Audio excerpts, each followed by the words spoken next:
My name is Claire Morgan. I am 33 years old, and I live in Westchester County, New York. At my husband's company, Gala, his secretary wrapped one jeweled arm around him and called me a pathetic wife. When I told her to step away from my husband, he slapped me across the face in front of 400 employees. The ballroom erupted in laughter. I wiped the blood from my lip, sent one message, and whispered, "Dad, it's time." 10 minutes later, the ballroom doors opened, and every executive in the room stood up. Before I continue this story, let me know where you are watching from in the comments below. Hit like and subscribe if you have ever had to stand up to people who mistook your silence for weakness. For the past decade, I had worked as a historic commercial property consultant. It was quiet, exacting work. I evaluated aging buildings, identified structural failures, and helped investors restore valuable properties without destroying the history that made them worth saving. I wore simple clothes, drove a practical car, and lived far below what most people assumed I could afford. My husband, Evan Cross, was the exact opposite. He was 35 years old and the executive vice president of Crownbridge Capital, a prestigious financial services company managed by his father. Evan lived for tailored suits, luxury cars, exclusive memberships, and the constant approval of men whose names appeared on buildings. He believed visibility was power. I had learned that real power rarely needed to announce itself. Our marriage had lasted 10 years because I kept making myself smaller. I used my late mother's surname, Morgan, and I never spoke publicly about my father. Evan knew I had grown up with money somewhere in the background, but he assumed it was modest, distant, and long gone. He never asked many questions because the version of me he preferred was the self-made consultant who looked grateful whenever his family allowed her into the room. He had no idea that my father was Alexander Sterling, founder and controlling owner of Sterling Global Holdings. Sterling Global Holdings owned 81% of Crownbridge Capital. Douglas Cross, my father-in-law, served as chief executive. Evan served as executive vice president. Their family occupied the executive floor, controlled the company culture, and behaved as if the corporation belonged to them. It did not. They were highly paid managers with a minority stake and a talent for confusing access with ownership. My father had remained deliberately removed from daily operations for years. Board matters were handled through representatives, private counsel, and secure video conferences. Most senior executives recognized him from financial magazines and annual shareholder meetings, but Evan had never met him in person. I had walked away from my father's world at 23 because I wanted to know whether I could build a life without the Sterling name. I wanted to be loved for my judgment, discipline, and character rather than for the empire behind me. For 10 years, I believed my marriage proved that I had succeeded. On the night of Crownbridge Capital's 20th anniversary gala, I learned how completely wrong I was. The event filled the grand ballroom of the Halcyon Hotel with crystal chandeliers, towering white orchids, and 400 employees, investors, regulators, political donors, and corporate guests. A wall of illuminated screens displayed Crownbridge's stock price, its awards, and photographs of Douglas and Evan shaking hands with governors, athletes, and television personalities. I wore a simple navy gown I had purchased off the rack. Evan wore a midnight tuxedo that cost more than my first car. His secretary, Sabrina Cole, wore a silver dress cut so closely to her body that no one could mistake her desire to be noticed. Sabrina had worked for Evan for 3 years. She managed his calendar, traveled with him, controlled access to his office, and behaved as if being close to power made her powerful. Over the previous 6 months, she had begun texting him late at night, accompanying him on trips that did not require administrative support, and leaving a floral perfume in his car that was not mine. Whenever I asked about her, Evan called me insecure. Whenever I noticed a lie, he told me I was imagining patterns because my work had made me obsessive. That night, Sabrina stopped pretending. I was standing near the main table with a glass of sparkling water when she crossed the ballroom and slid her arm through Evan's palms. Her hand rested flat against his chest. Evan did not move it. Instead, he smiled down at her as if they were posing for a private photograph. "You clean up surprisingly well," Sabrina said to me. Her voice was loud enough for the executives around us to hear. I was worried a woman who spends her days crawling through condemned buildings might smell like mold. A few people laughed. Evan's chief operating officer covered his mouth with a napkin. 2 department heads looked away, but neither intervened. I held Sabrina's chaza. "Take your arm off my husband." She widened her eyes in theatrical innocence. "Your husband, Claire. Please. A wife is supposed to be a partner, not a charity project who appears at corporate events twice a year and embarrasses him." More laughter rolled through the circle. Evan lifted his champagne flute and did nothing. Sabrina leaned closer. "Everyone here knows who actually stands beside him when decisions are made. You are the pathetic wife he keeps at home because divorcing you would create paperwork." The words were cruel, but the confidence behind them told me something more important. She believed Evan had already chosen her. I looked at him. "Are you going to allow your employee to speak to me like this?" Evan's expression tightened. "Do not make a scene, Claire." She already made one. Sabrina laughed and tightened her arm around him. "This is a company gala. Maybe you should remember that you are only here because Evan was kind enough to put your name on the invitation." I set down my glass. The warmth I had carried through a decade of marriage disappeared with astonishing speed. In its place came cold, absolute clarity. "Then perhaps the company should know who paid the emergency compliance bond last month," I said. Evan's smile vanished. Douglas Cross, standing several feet away with my mother-in-law Eleanor, turned sharply toward me. Sabrina's fingers loosened on Evan's sleeve. I continued before anyone could stop me. Crownbridge was 48 hours away from losing access to a critical credit facility because someone concealed a regulatory capital shortfall. Evan called me at 2 a.m. and begged for help. I wired $200,000 from my consulting company into his private bridge account so he could cover the deficiency before the board noticed. Conversations around us died. Several executives looked directly at Evan. An investor lowered his drink. The chief financial officer went pale. Douglas stepped closer. "This is neither the time nor the place." "You are right," I replied. "The time was last month, when your son promised to repay me and disclose the problem. He did neither." Sabrina recovered first.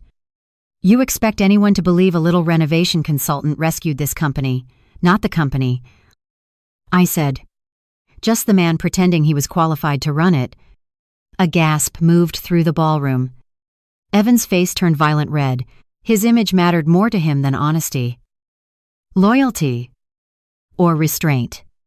In front of 400 people, I had exposed the truth he could not tolerate. The quiet wife he despised had saved him. He dropped his glass. It shattered beside his shoe. "Shut your mouth," he said. I did not move. Sabrina smirked because she believed he was defending her. "Take your hands off him," I told her one final time.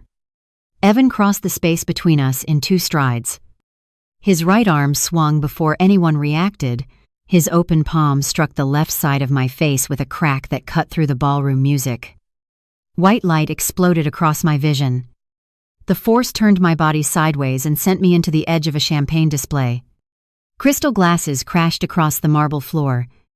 Champagne soaked my gown. A sharp fragment sliced my palm. For one terrible second, the room was silent. Then Sabrina laughed. It was a bright, cruel sound of triumph. A few employees joined her. First, nervously. Then more loudly, when they saw Douglas make no move to stop them. The laughter spread through the ballroom. 400 people watched the executive vice president strike his wife. And too many of them treated it as entertainment because they believed his title made him untouchable. I pushed myself upright. Blood filled my mouth from a split lip. My cheek burned. Evan stood over me, breathing hard, waiting for tears, apologies, or submission. I gave him none of those things. I picked a shard of crystal from my palm, placed it carefully on the ruined table, and looked at him. "You just ended your career," I said. He laughed. "You do not have the power to end anything." "No," I replied, "but I know who does." I walked away while the room whispered behind me. In the marble restroom, I studied the bruise forming beneath my eye. For 10 years, I had hidden my identity because I wanted love untouched by money. Instead, I had given cruel people the freedom to mistake privacy for poverty and patience for helplessness. I removed my cracked phone from the hidden pocket of my gown. There was one contact I had not used in a decade. Alexander Sterling. My father. I typed 4 words. "Dad. It is time." The response appeared less than 10 seconds later. "Stay where you are." I washed the blood from my lip and returned to the ballroom. Evan was on stage beside Douglas, trying to restart the program as if nothing had happened. Sabrina stood at the edge of the platform with one hand on his arm, smiling at me across the room. Eleanor and my sister-in-law Lauren were already telling guests that I had become unstable. Marcus Reed, Lauren's husband and Crownbridge's chief legal counsel, whispered rapidly into Evan's ear. They were building their story before my bruise had even darkened. I stood near the rear doors and waited. 9 minutes passed. Then the ballroom entrance opened. 6 members of hotel security stepped aside. A team of men and women in dark suits entered first, scanning the room with disciplined precision. Behind them walked Alexander Sterling. My father wore a charcoal overcoat over a midnight suit. His silver hair was neatly combed. His expression was controlled, almost calm. But every senior executive in the room recognized him immediately. Chairs scraped across the floor. The chief financial officer stood. The board secretary stood. Department heads, managing directors, and every executive vice president rose one after another until nearly the entire front half of the ballroom was on its feet. Douglas froze at the podium. Evan stopped speaking.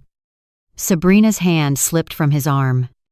My father did not look at the stage. He looked directly at me. His gaze moved from my torn gown to my bleeding palm, and finally to the bruise across my face. The room seemed to lose all oxygen. He walked toward me without hurrying. No one blocked his path. When he reached me, he lifted one hand and touched the uninjured side of my face with extraordinary gentleness. "Who did this?" he asked. I looked toward the stage. Evan's mouth opened, but no sound emerged. My father followed my eyes. For the first time in 10 years, Evan understood that the quiet woman he had struck was not simply Claire Morgan. I was Alexander Sterling's only daughter. Douglas gripped the podium. "Mr. Sterling, there has clearly been a misunderstanding." My father turned toward him. "Sterling Global Holdings owns 81% of Crownbridge Capital. I do not misunderstand what happens inside my company." A wave of shock moved through the guests. Sabrina stepped backward. Marcus immediately began calculating escape routes. Evan descended from the stage, forcing a smile that looked painful. "Sir, Claire never told me that I was her father," Alexander interrupted. "Would knowing have changed where your hand landed?" Evan stopped. My father looked at Crownbridge's head of security. "Suspend Evan Cross's credentials. Suspend Sabrina Cole's credentials. Preserve every email, device log, expense report, travel record, and security recording connected to both of them. No files leave this building. Sabrina's face collapsed. You cannot do that. I work directly for Mr. Cross. You worked for a company I own. My father said, past tense will be determined after the audit. Douglas stepped down from the podium. This is an internal family dispute.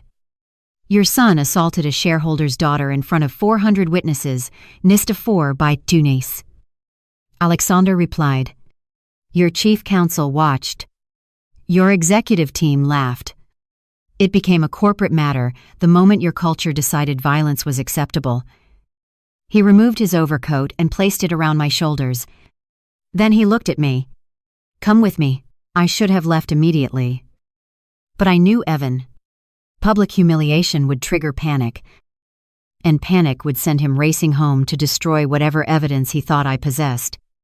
My private hard drive, passport, business records, and copies of the transfer documents were still in the marital house. I leaned close to my father. I need 20 minutes. There are documents at the house. His jaw tightened. Security goes with you. If they see security, they will destroy everything before I get inside. He studied me for a moment, recognizing the same stubborn calculation he had spent years trying to teach me. 20 minutes, he said. Then I come for you. I nodded. Before I left, I looked once at Sabrina. The confidence had vanished from her face. She finally understood that wrapping herself around another woman's husband had placed her directly inside a forensic audit controlled by the most powerful shareholder in the company. I slipped through the service corridor before Evan's security suspension could fully process. I needed to reach the house before him. I knew the next part of the night would reveal whether his betrayal was merely personal or something far larger. My ruined gown clung to my skin, and the cold night air bit into the fresh bruise on my cheek. I hailed a passing taxi, sliding into the back seat, and giving the driver the address of the marital home I had shared with Evan for the past decade. The house was a stunning piece of late 19th century architecture. I had personally spent 3 years restoring its original mahogany trim and repairing the slate roof. The taxi pulled away, leaving me standing on the pristine brick driveway. I walked up the front steps and reached for the electronic keypad governing the heavy oak door. I punched in the 6-digit code we used. A harsh red light blinked back at me. Access denied. I tried again, pressing the numbers firmly. The red light flashed a second time, followed by a sharp automated beep. Marcus moved faster than I anticipated. The ruthless corporate lawyer had likely dispatched an emergency locksmith the moment Evan sent that text message. They wanted to lock me out completely, separating me from my passport, my financial documents, and every personal belonging I owned. They thought they could leave me shivering on the porch like a discarded stray. But they forgot who actually restored this house. I turned away from the front door and walked down the narrow side path. Slipping past the manicured hedges and tall iron gates, I made my way toward the rear of the estate where the foundation met the sloping garden. The shadows were deep here, hiding the original stonework.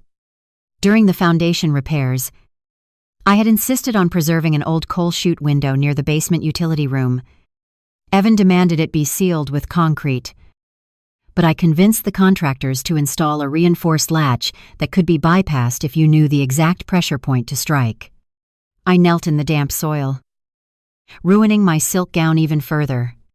I reached under the cast iron grate, feeling for the hidden mechanism. My fingers found the cold steel lever. I pressed upward with my thumb and applied my weight against the frame. The old hinges groaned in protest, but gave way. The small window swung inward, revealing the pitch-black basement.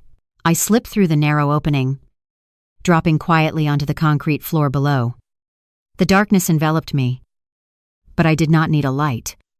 I navigated the basement entirely by memory, weaving past the wine cellar and the climate control units until I reached the main staircase.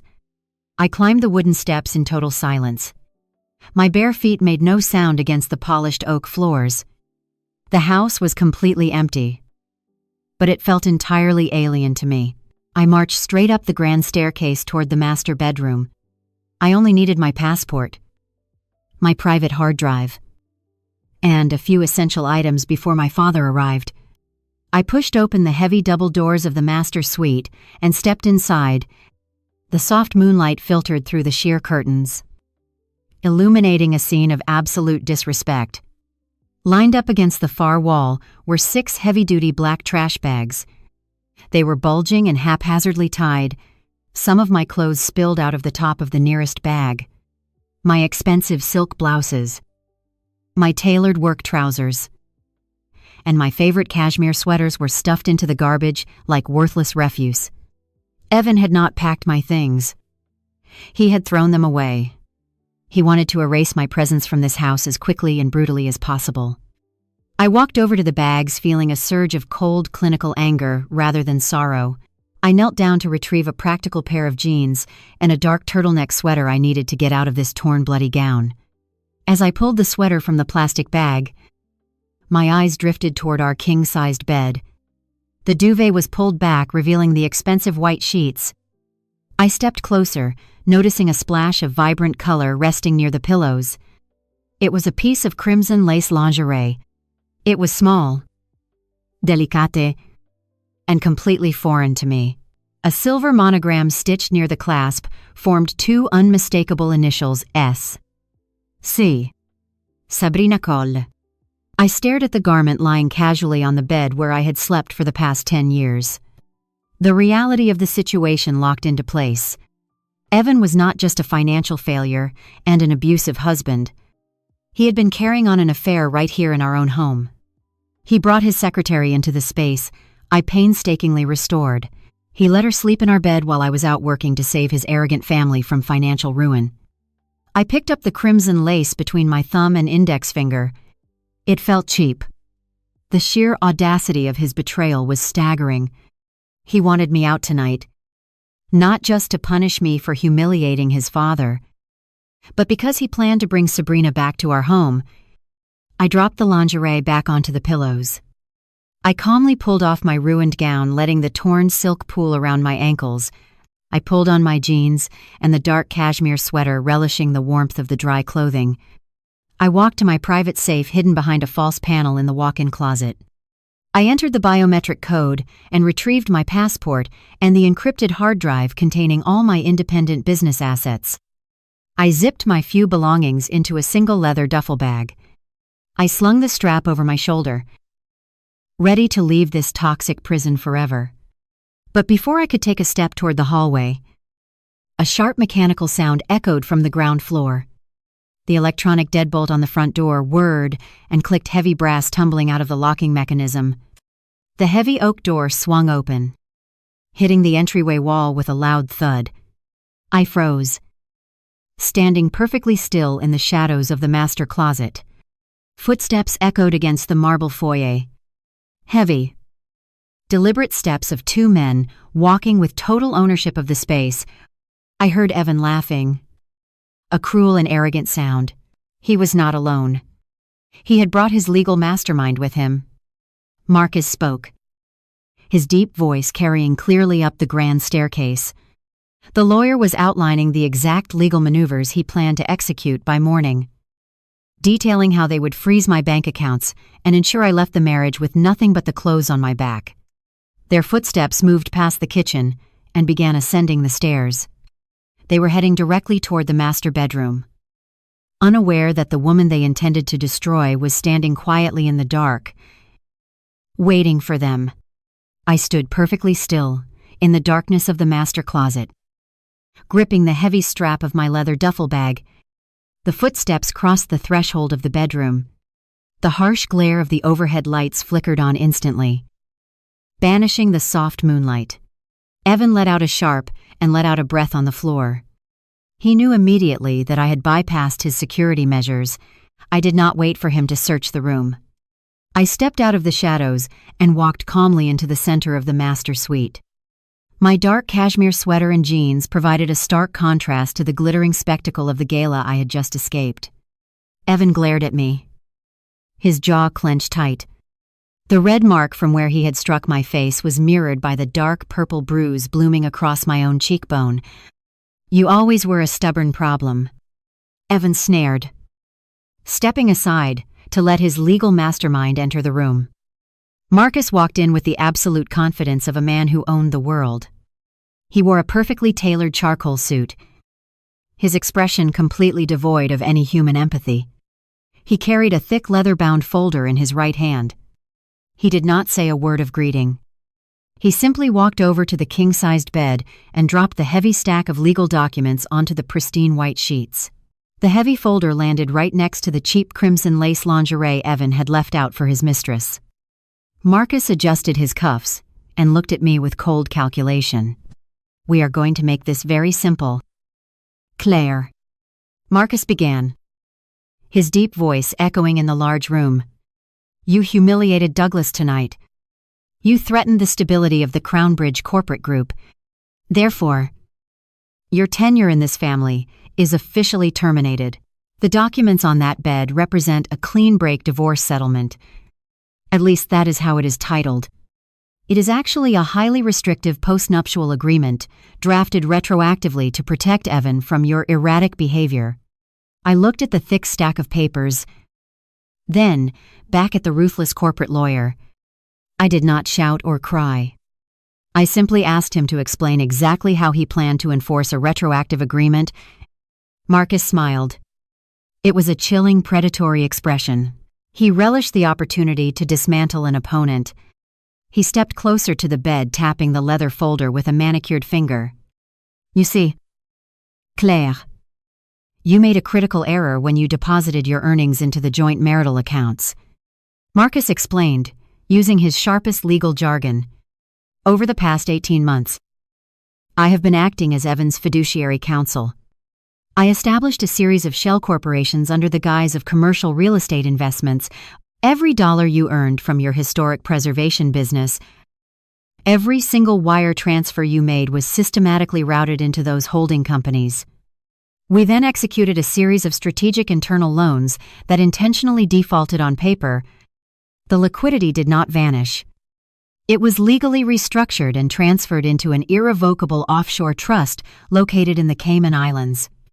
My mind raced as I processed the sheer magnitude of their financial betrayal. They had not just planned to divorce me. They had been actively stealing from me for over a year. I stared at Marcus, forcing him to reveal the rest of his malicious strategy. "And who is the beneficiary of this offshore trust?" I asked, keeping my voice dangerously level. Lauren Marcus replied without a single hint of remorse. "My wife is the sole beneficiary of the trust. Your life savings, your business profits, and every asset you brought into this marriage now legally belong to her. The accounts are entirely boxed out, shielded by international privacy laws. You have absolutely zero legal claim to your own money. You are completely bankrupt." "Claire." Evan barked a cruel, arrogant laugh. He walked over to the bed and picked up the crimson lingerie, tossing it carelessly onto the floor. "You actually thought you could walk into our gala and threaten my father?" Evan mocked, his eyes flashing with vindictive delight. "You thought wiring $200,000 made you powerful. You are nothing but a glorified construction worker. We took your money because you were too stupid to notice. Now you may have an estranged billionaire father standing behind you, but you still have no access to the money we moved. No documents to challenge us, and no legal control over this house tonight." I tightened my grip on the duffel bag, analyzing their entire strategy. They were relying on shock and financial devastation to force my compliance. They believed I was an isolated working-class woman who would crumble under the weight of their elite legal maneuvering. Marcus reached inside his tailored jacket and produced a sleek silver pen. He clicked it once. The sharp metallic sound broke the heavy tension in the room. He held the pen out toward me, offering it like a weapon. "You have two choices," Marcus said. his voice dropping to a dangerous authoritative timbre. "You can take this pen and sign the agreement on the last page. If you sign, you agree to waive all right to spousal support and relinquish any claim to the stolen funds. In exchange, Evan is graciously offering you a $5,000 relocation fee.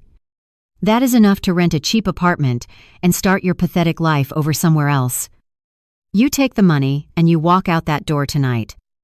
"And my second choice?" I asked, refusing to break eye contact with him. Marcus stepped forward, his tall frame looming over me. He shoved the silver pen closer to my bruised face.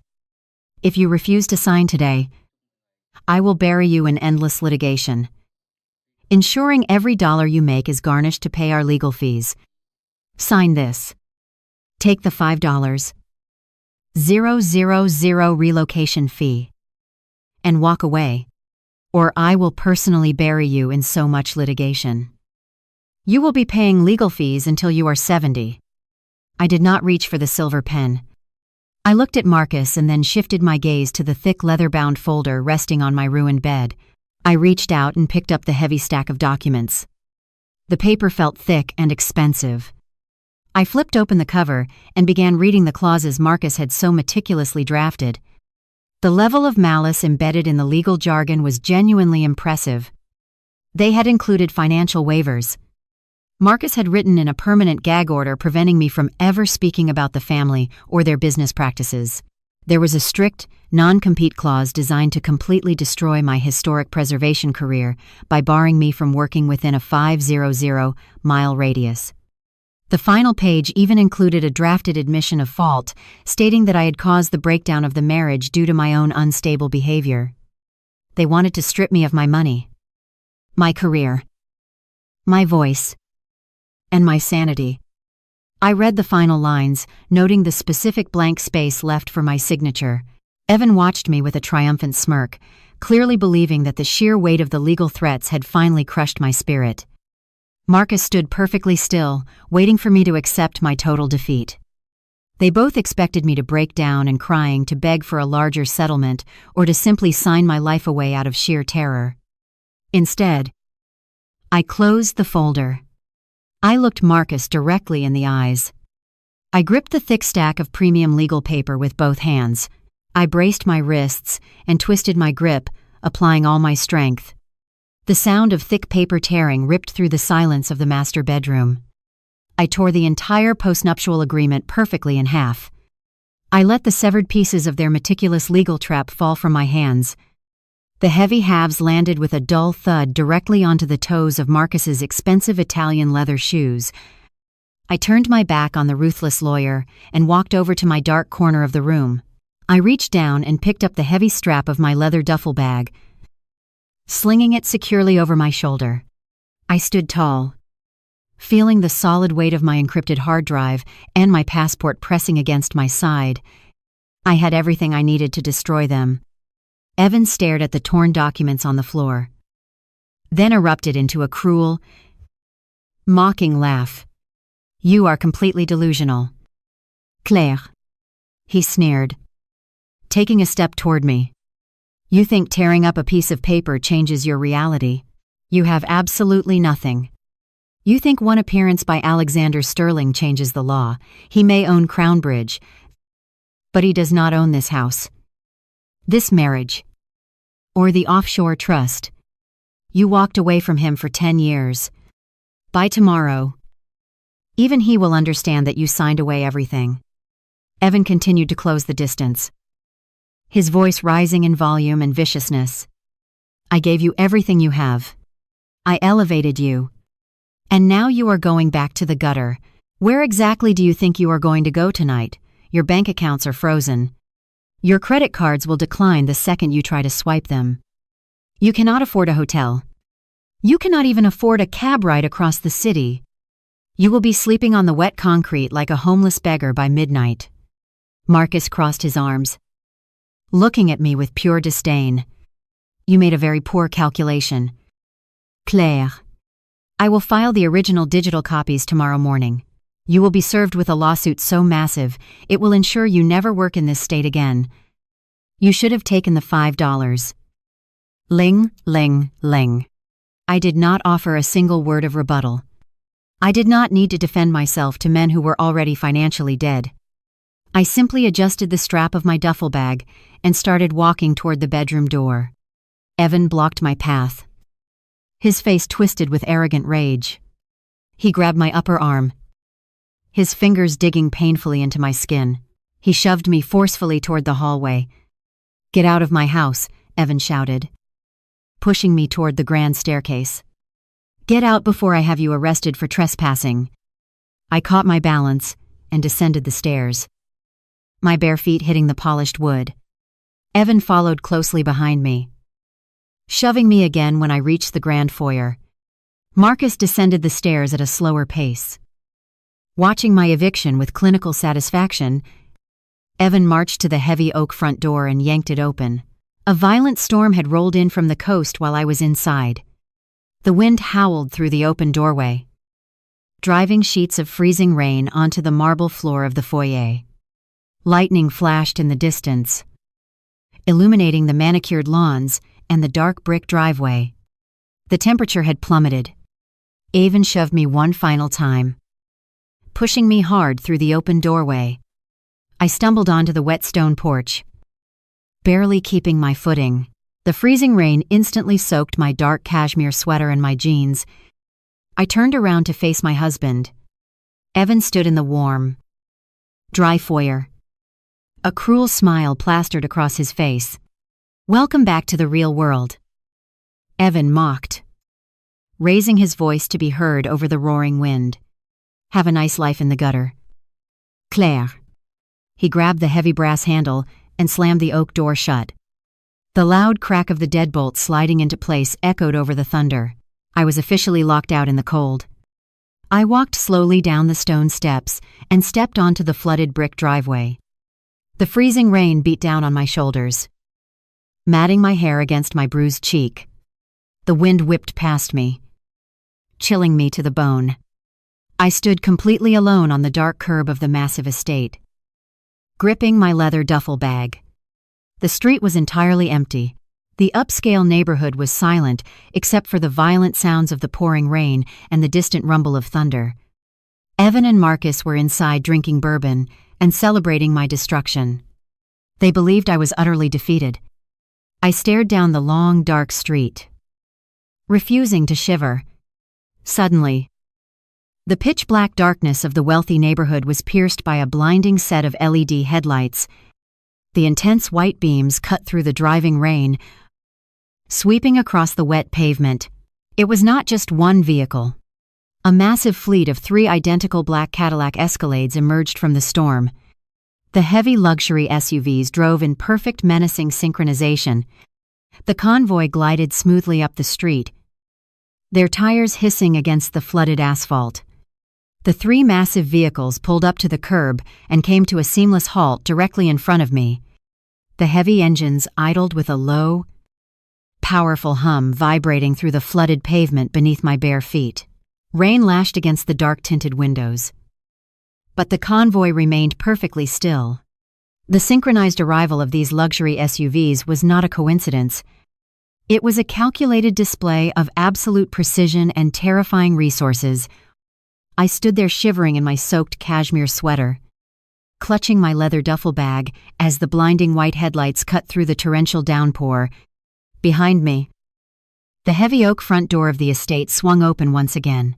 Evan and Marcus stepped out onto the sheltered stone porch, drawn by the sudden illumination of the street.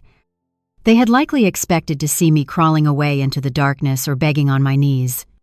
Instead, they found me illuminated by a fleet of vehicles that cost more than their combined annual salaries. I could hear Evan scoffing over the roaring wind, clearly assuming this was some sort of mistake or a lost motorcade making a turn in his exclusive neighborhood. He leaned against the brick pillar, crossing his arms with arrogant amusement. Marcus stood beside him, his sharp legal mind already trying to process the highly unusual disruption.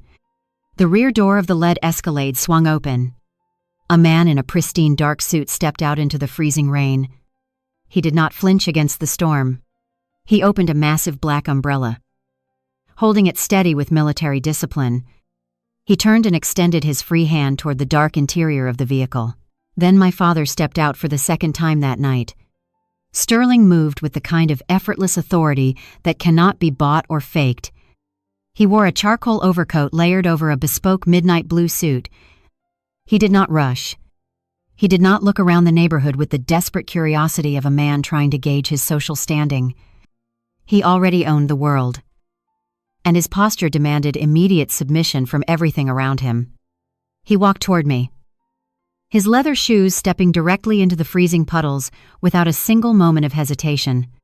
The security guard kept the umbrella perfectly centered over his head, shielding him from the violent storm. Until that night, I had not seen my father in a decade. I had walked away from his towering empire because I wanted to prove I could build a life entirely on my own merits. I wanted to be loved for my hard work and my character, not for the billions attached to my last name.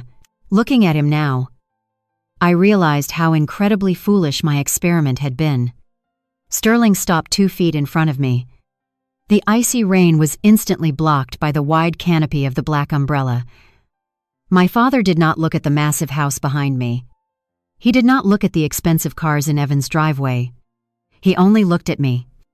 His sharp dark eyes scanned my soaked clothes, my shivering frame, and my bare feet standing on the freezing concrete. Then his gaze locked onto the left side of my face. He saw the dark purple bruise blooming across my cheekbone. He saw my split lip. The temperature under that umbrella seemed to drop another 20 degrees. I watched the muscles in my father's jaw clench. A terrifying, silent fury radiated from him so intensely that the security guard beside him visibly stiffened. Sterling was a man who dismantled global corporations before breakfast. Seeing his only daughter physically assaulted pushed him to the absolute edge of his legendary restraint. But he did not yell. He did not charge the porch. He simply unbuttoned his heavy cashmere overcoat and slipped it off his shoulders. He stepped forward and wrapped the thick, warm fabric around my shivering shoulders. The coat smelled of cedar and expensive cologne, providing an instant shield against the biting cold. He pulled the lapels tight across my chest, securing my leather duffel bag underneath the heavy wool. He lifted his hand and gently brushed a wet strand of hair away from my uninjured cheek. "Get in, sweetheart," Alexander said, his voice a low vibrating rumble that carried absolute finality. "Their game is over." On the stone porch, Evan let out a loud, mocking laugh, trying to assert his dominance over a situation he fundamentally did not understand. He stepped forward to the edge of the stairs, cupping his hands around his mouth to shout over the storm. "Your father cannot interfere in a private marital dispute," Evan shouted over the storm, desperation replacing his earlier arrogance. "He may own the company, but he cannot undo what Marcus is filing tomorrow morning." Sterling finally shifted his gaze. He looked past me, staring directly at the man who had just struck his daughter. My father did not shout back. He did not offer a single word of rebuttal or threat. He simply looked at Evan with the absolute cold disgust usually reserved for a cockroach. The sheer weight of that silent stare was devastating. Evan actually took a physical step backward, his arrogant smile faltering under the crushing intimidation of a true apex predator. Marcus stopped leaning against the pillar, his posture going rigid as he recognized the unspoken power radiating from the street. My father placed a firm hand on my back and guided me toward the open door of the Escalade. I climbed into the warm leather interior, pulling my legs inside. Sterling slid in right beside me, taking the seat next to mine. The security guard closed the heavy armored door, shutting out the howling wind and the freezing rain entirely. The cabin was silent, incredibly warm, and completely secure. Without a single command being spoken, the convoy began to move. The 3 massive vehicles accelerated smoothly, gliding away from the curb in perfect unison. I looked out the tinted window as we drove away, leaving Evan and Marcus standing on the porch of the house I had spent a decade restoring. They were shrinking rapidly into the distance, looking small and entirely insignificant against the dark backdrop of the storm. They thought they had won. They thought they had stripped me of everything. Back on the wet stone porch, Evan scoffed, shaking his head as the taillights disappeared around the corner. "She is pathetic," Evan muttered, turning back toward the heavy oak door. "She probably begged some high-end car service to let her ride on credit. It does not matter. The postnuptial agreement stands. She is entirely bankrupt by morning. Let us go finish that bourbon." Marcus did not respond immediately. The brilliant corporate lawyer stood frozen, staring at the empty street. Marcus knew exactly whose convoy it was, and the precision of its arrival confirmed that Alexander Sterling had already begun moving against them. He reached into his tailored suit jacket as his phone began to vibrate violently. It was not a standard text message notification.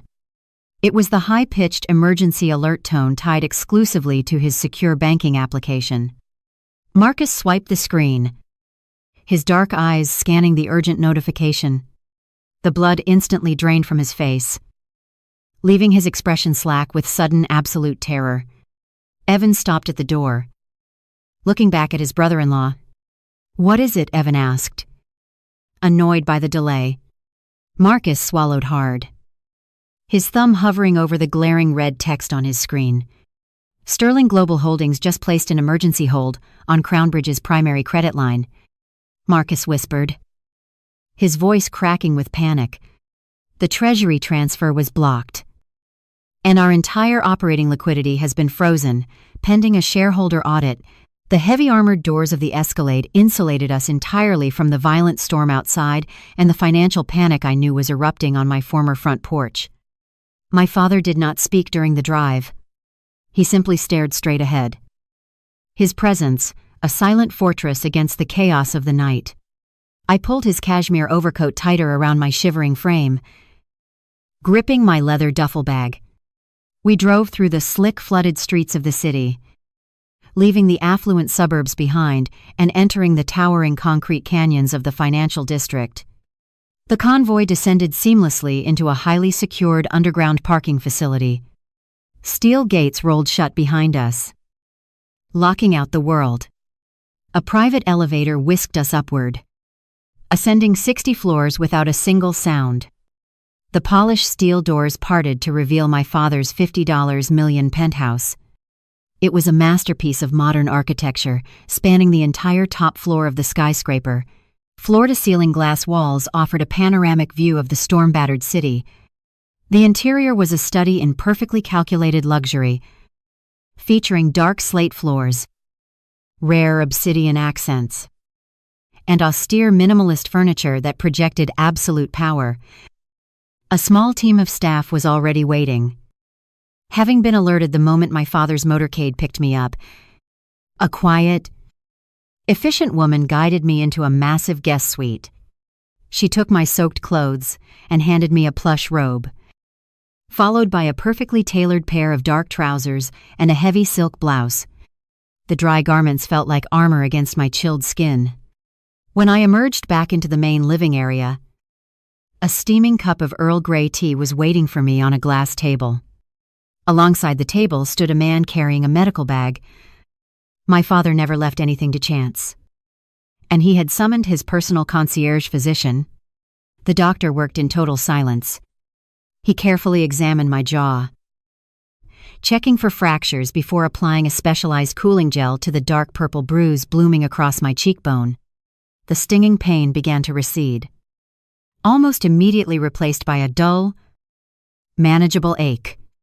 The doctor packed up his bag, gave my father a sharp nod, confirming I was structurally sound, and quietly exited the penthouse. I stood by the massive windows looking out at the lightning, striking the distant skyscrapers. I held the warm teacup in both hands, letting the heat seep into my bones. Sterling walked up behind me, holding a crystal tumbler of scotch. He did not look at the storm. He looked at my reflection in the glass. 10 years. Claire, he said, his deep voice cutting through the quiet hum of the penthouse climate control. 10 years you spent playing house with parasites. You rejected your seat at the board. You rejected the security detail. You rejected your own name. I turned to face him, feeling the familiar weight of our old arguments rising to the surface. I wanted to build something very real. Dad, I replied, keeping my voice steady. I wanted to know what it felt like to create a legacy with my own 2 hands, without the shadow of Sterling Global Holdings looming over every achievement. I wanted to find a man who loved me for my mind and my character. Not because marrying me meant access to $1 billion trust fund. My father took a slow sip of his scotch. His dark eyes locked onto mine.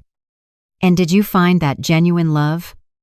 Claire, did your little experiment in playing a working-class citizen yield the results you anticipated? The words stung because they were absolutely true. My 10-year marriage was a complete fabrication.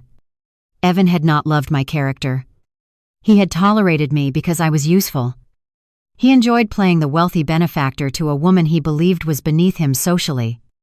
When my usefulness shifted, when I dared to expose his financial incompetence in front of his elite peers, his affection instantly transformed into physical violence and legal theft. He stripped me of the modest savings I had built, digging through the dirt of old houses. I looked down at the dark slate floor. No, I admitted quietly. I was wrong. They did not want a partner. They wanted a prop. And when I stopped being a convenient prop, they locked me out in the freezing rain and tried to steal everything I earned. Sterling set his crystal tumbler down on the glass table with a sharp, decisive clack. He walked over and stood directly in front of me, placing his hands squarely on my shoulders. His gaze was intense, burning with the kind of ruthless protectiveness that built empires. You are a Sterling, he stated firmly. We do not tolerate disrespect. And we absolutely do not allow thieves to walk away with our assets. You wanted to prove you could survive in the real world. You survived. But survival is for the weak. We do not just survive. We can care. He stepped back and picked up a sleek silver iPad from his desk. He walked back and held the device out to me. You tried it your way. Claire, my father said, his tone shifting from parental concern to pure corporate warfare. Now, we will do it mine. I took the tablet from his hands. The screen was illuminated with a live, high-level financial dashboard. It was not a public stock ticker. It was a proprietary back-channel data feed assessing the internal liquidity of Douglas's Crownbridge investment division. The charts were flooded with red lines. I scrolled past the initial summaries absorbing the raw data. Marcus and Evan had been desperately shuffling money through shell corporations trying to hide their toxic assets. The $200,000 I had wired them was barely a drop in an endless ocean of debt. They were highly overleveraged on commercial real estate, and their margin calls were multiplying by the hour. The fund was actively hemorrhaging money at an incredibly unsustainable rate. My father watched my reaction carefully. He knew me well enough to understand that I was not looking for a simple act of vengeance. I did not want Evan beaten in an alley. And I certainly did not want my father to just throw money at the problem until it disappeared. I wanted them dismantled. I wanted the arrogant structure they had built their entire identity upon to be taken apart brick by brick until nothing remained but the truth of their incompetence. As controlling owner, I can remove them by morning, my father said, his voice steady and clinical. One emergency shareholder resolution and one call to the regulators, and they are finished. Their firm will be shuttered, and Marcus will be facing disbarment before he finishes his morning coffee. I shook my head, my eyes still locked on the red lines bleeding across the iPad screen. No, I replied softly. If you destroy them from the outside, they will just spin a narrative that they were the victims of a hostile corporate takeover. They will play the martyrs. They need to be the architects of their own destruction. I want them to look at the paperwork and realize they built their own guillotine." Sterling smiled. A terrifying, proud expression that mirrored my own cold calculation. He reached into his suit pocket and pulled out a heavy silver pen, placing it next to a leather-bound contract on his desk. "Then it is time you stopped playing in the dirt and took your proper place," he said. "The position of Executive Vice President of Acquisitions has been empty for 3 years. I have been holding it for you.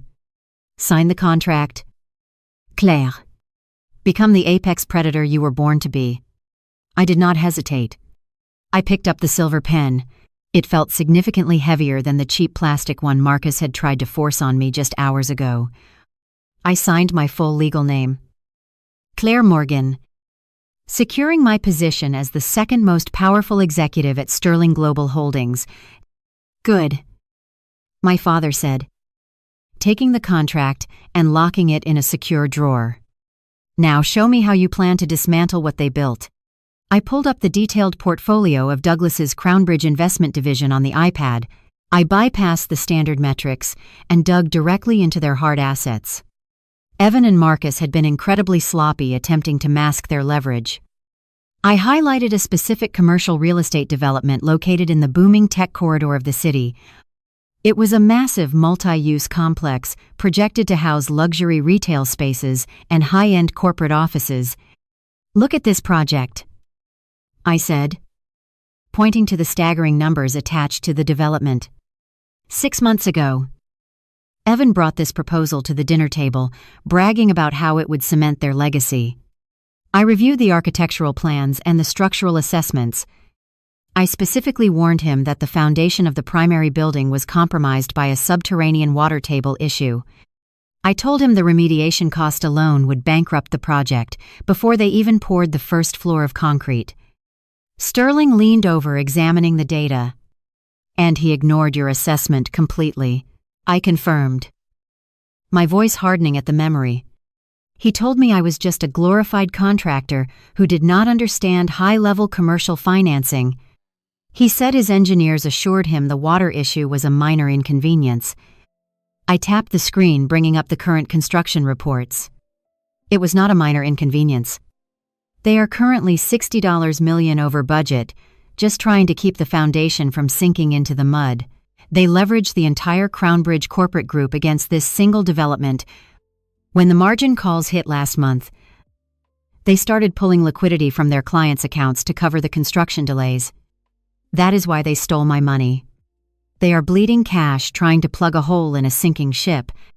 My father's eyes gleamed with predatory satisfaction. They violated their fiduciary duties to cover gross incompetence. It is a classic amateur mistake. But how does that allow you to dismantle them? I smiled, swiping the screen to reveal the financing structure of the failing development. Because they are out of time. Dad, the primary construction loan is due for a massive balloon payment in exactly 5 days. If they default, the bank seizes the development and the entire Crownbridge investment division collapses under the cross-collateralization clauses Marcus so arrogantly drafted. I looked up from the screen, meeting my father's intense gaze. They are desperate. They need a massive infusion of capital immediately to avoid total bankruptcy. They are currently seeking a private equity bailout of $150 million to cover the balloon payment and keep the project afloat. Sterling crossed his arms, leaning back against his heavy mahogany desk. And who exactly are they courting for this desperate bailout? I turned the iPad around so my father could see the active communication logs intercepted by his own corporate espionage team.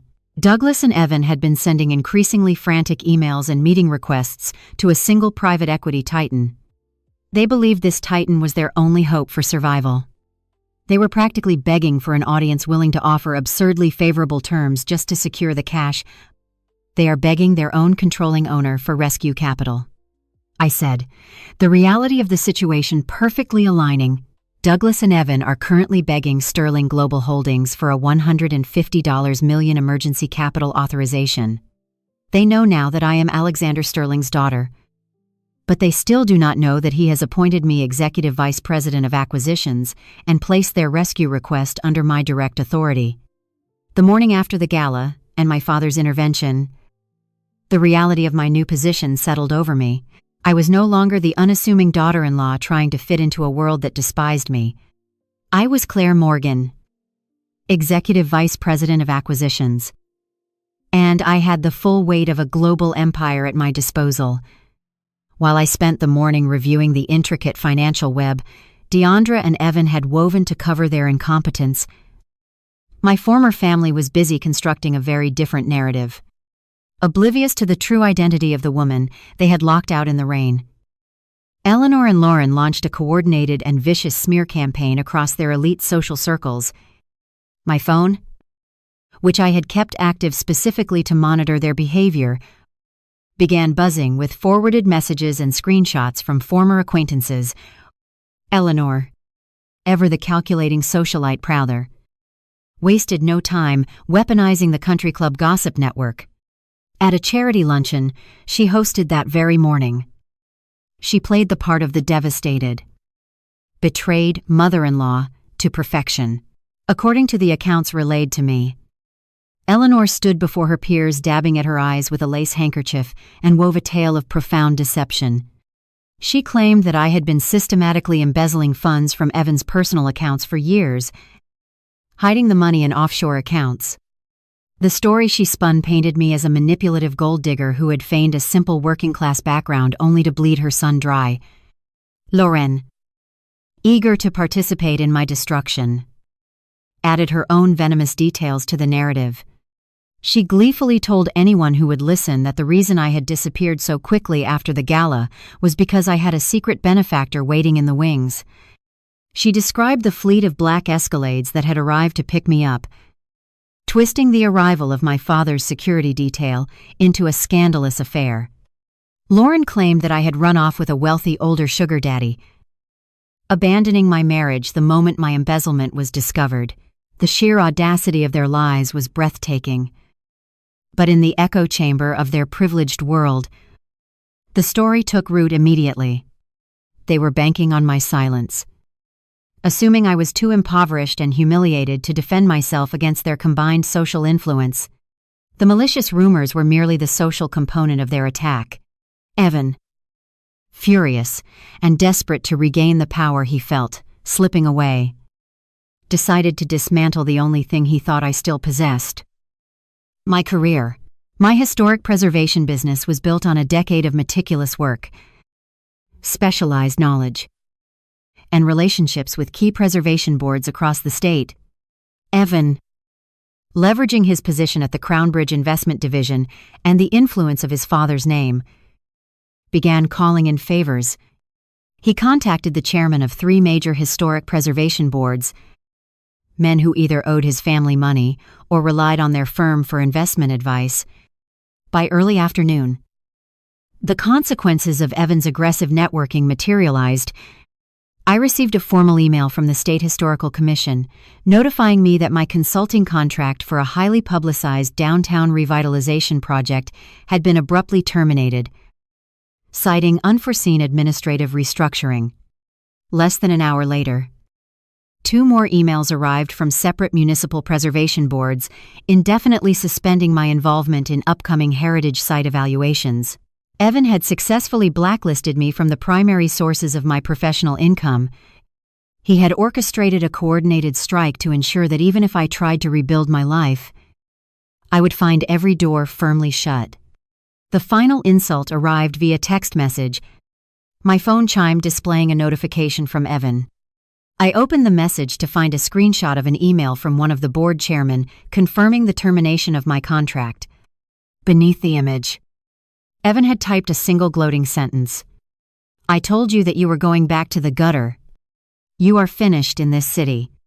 He was reveling in his perceived victory, confident that he had completely neutralized the threat I posed and reasserted his absolute dominance over my life.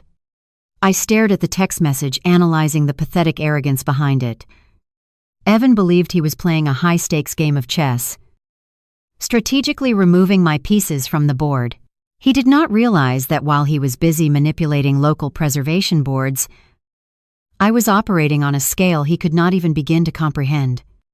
I did not feel the crushing despair he intended to inflict.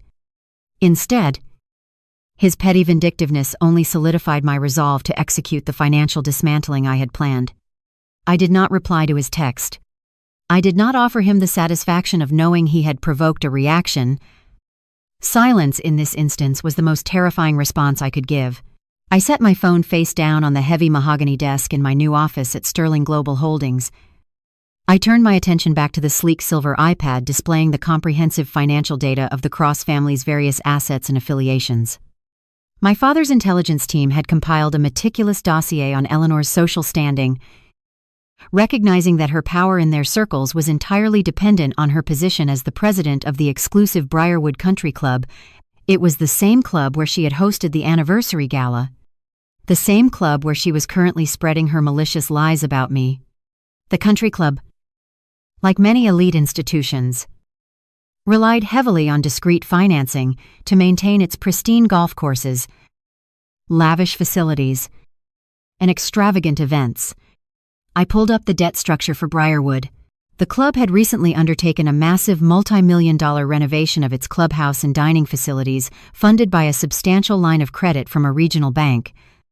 That line of credit was currently active, and the debt was bundled into a larger portfolio managed by a secondary financial institution. I pressed a button on the intercom connecting me directly to the acquisitions team standing by. I instructed them to initiate the immediate purchase of the entire debt portfolio, holding the Briarwood Country Club's line of credit. The maneuver was swift, aggressive, and entirely legal. Within 20 minutes, the acquisition was finalized. Sterling Global Holdings was now the primary debt holder for the institution that served as the foundation of Eleanor's social empire. I smiled a cold, calculated expression mirroring my father's. Eleanor believed she controlled the narrative within the walls of that club. She had no idea that I now owned the walls themselves. I set the Briarwood Country Club acquisition file aside and shifted my focus back to the primary target. Eleanor's social destruction was merely a localized tremor. The absolute financial obliteration of Douglas's financial services company was the impending earthquake. I walked out of my executive office and down the glass-lined corridor to the secure financial war room at the heart of Sterling Global Holdings. The space was a command center of blinking servers and wall-to-wall digital displays tracking global market fluctuations. Inside, 5 of my father's most ruthless forensic accountants were already dissecting the bailout application Evan and Marcus had so desperately submitted. I took a seat at the head of the long obsidian conference table. The lead accountant, a sharp-featured man named Nathan, projected a complex web of financial transactions onto the main screen.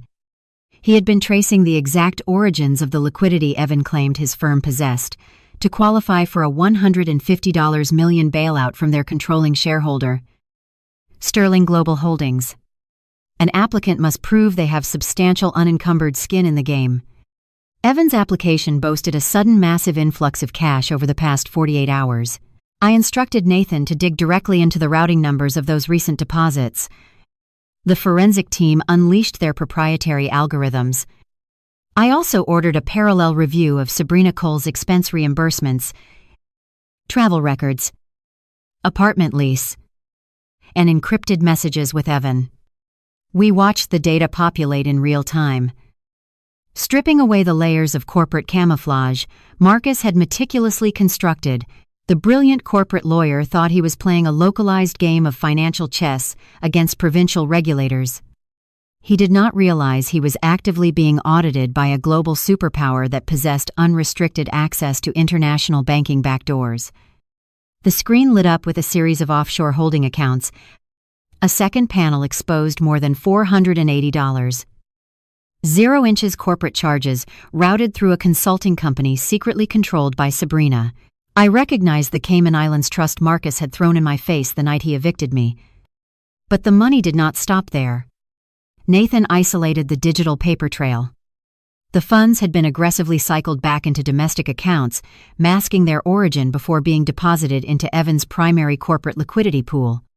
The accounting team ran a comparative analysis against the firm's client ledger. The results flashed on the screen in bright red alert blocks. The room fell entirely silent. Marcus had not just hidden my stolen savings in an offshore trust. He had weaponized them to meet the stringent liquidity requirements for the Sterling Global Holdings bailout application. Marcus had executed a highly illegal commingling maneuver. He had systematically raided the escrow accounts of their most vulnerable clients.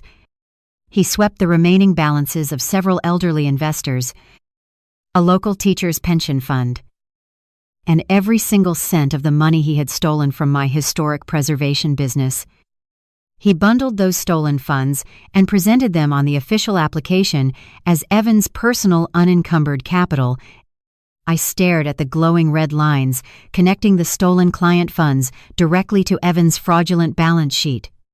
The sheer arrogant stupidity of their actions was staggering. Marcus had facilitated massive wire fraud. Evan had signed his name to fabricated federal financial documents. They were no longer just an abusive husband, his mistress, and a circle of elitist executives. They had actively crossed the line into severe federal criminality. This was a textbook Securities and Exchange Commission violation of the highest order. Nathan looked across the table at me, pushing a printed dossier of the traced funds forward. He confirmed what I already knew. This is not a civil dispute anymore, Claire. They have committed egregious federal crimes. If we submit this data packet to the regulatory authorities, the FBI will be raiding their corporate headquarters by tomorrow afternoon. I picked up the thick dossier, feeling the incredible weight of the evidence in my hands. Evan had mocked me, standing in his grand foyer, telling me I had absolutely no money to fight them. Marcus had threatened to bury me in endless litigation. Assuming I would be crushed under his superior legal intellect, they believed they were untouchable masters of the universe. Instead, they had unknowingly handed me the exact weapon required to completely annihilate them. This single dossier contained the absolute power to have Marcus stripped of his legal license and permanently disbarred.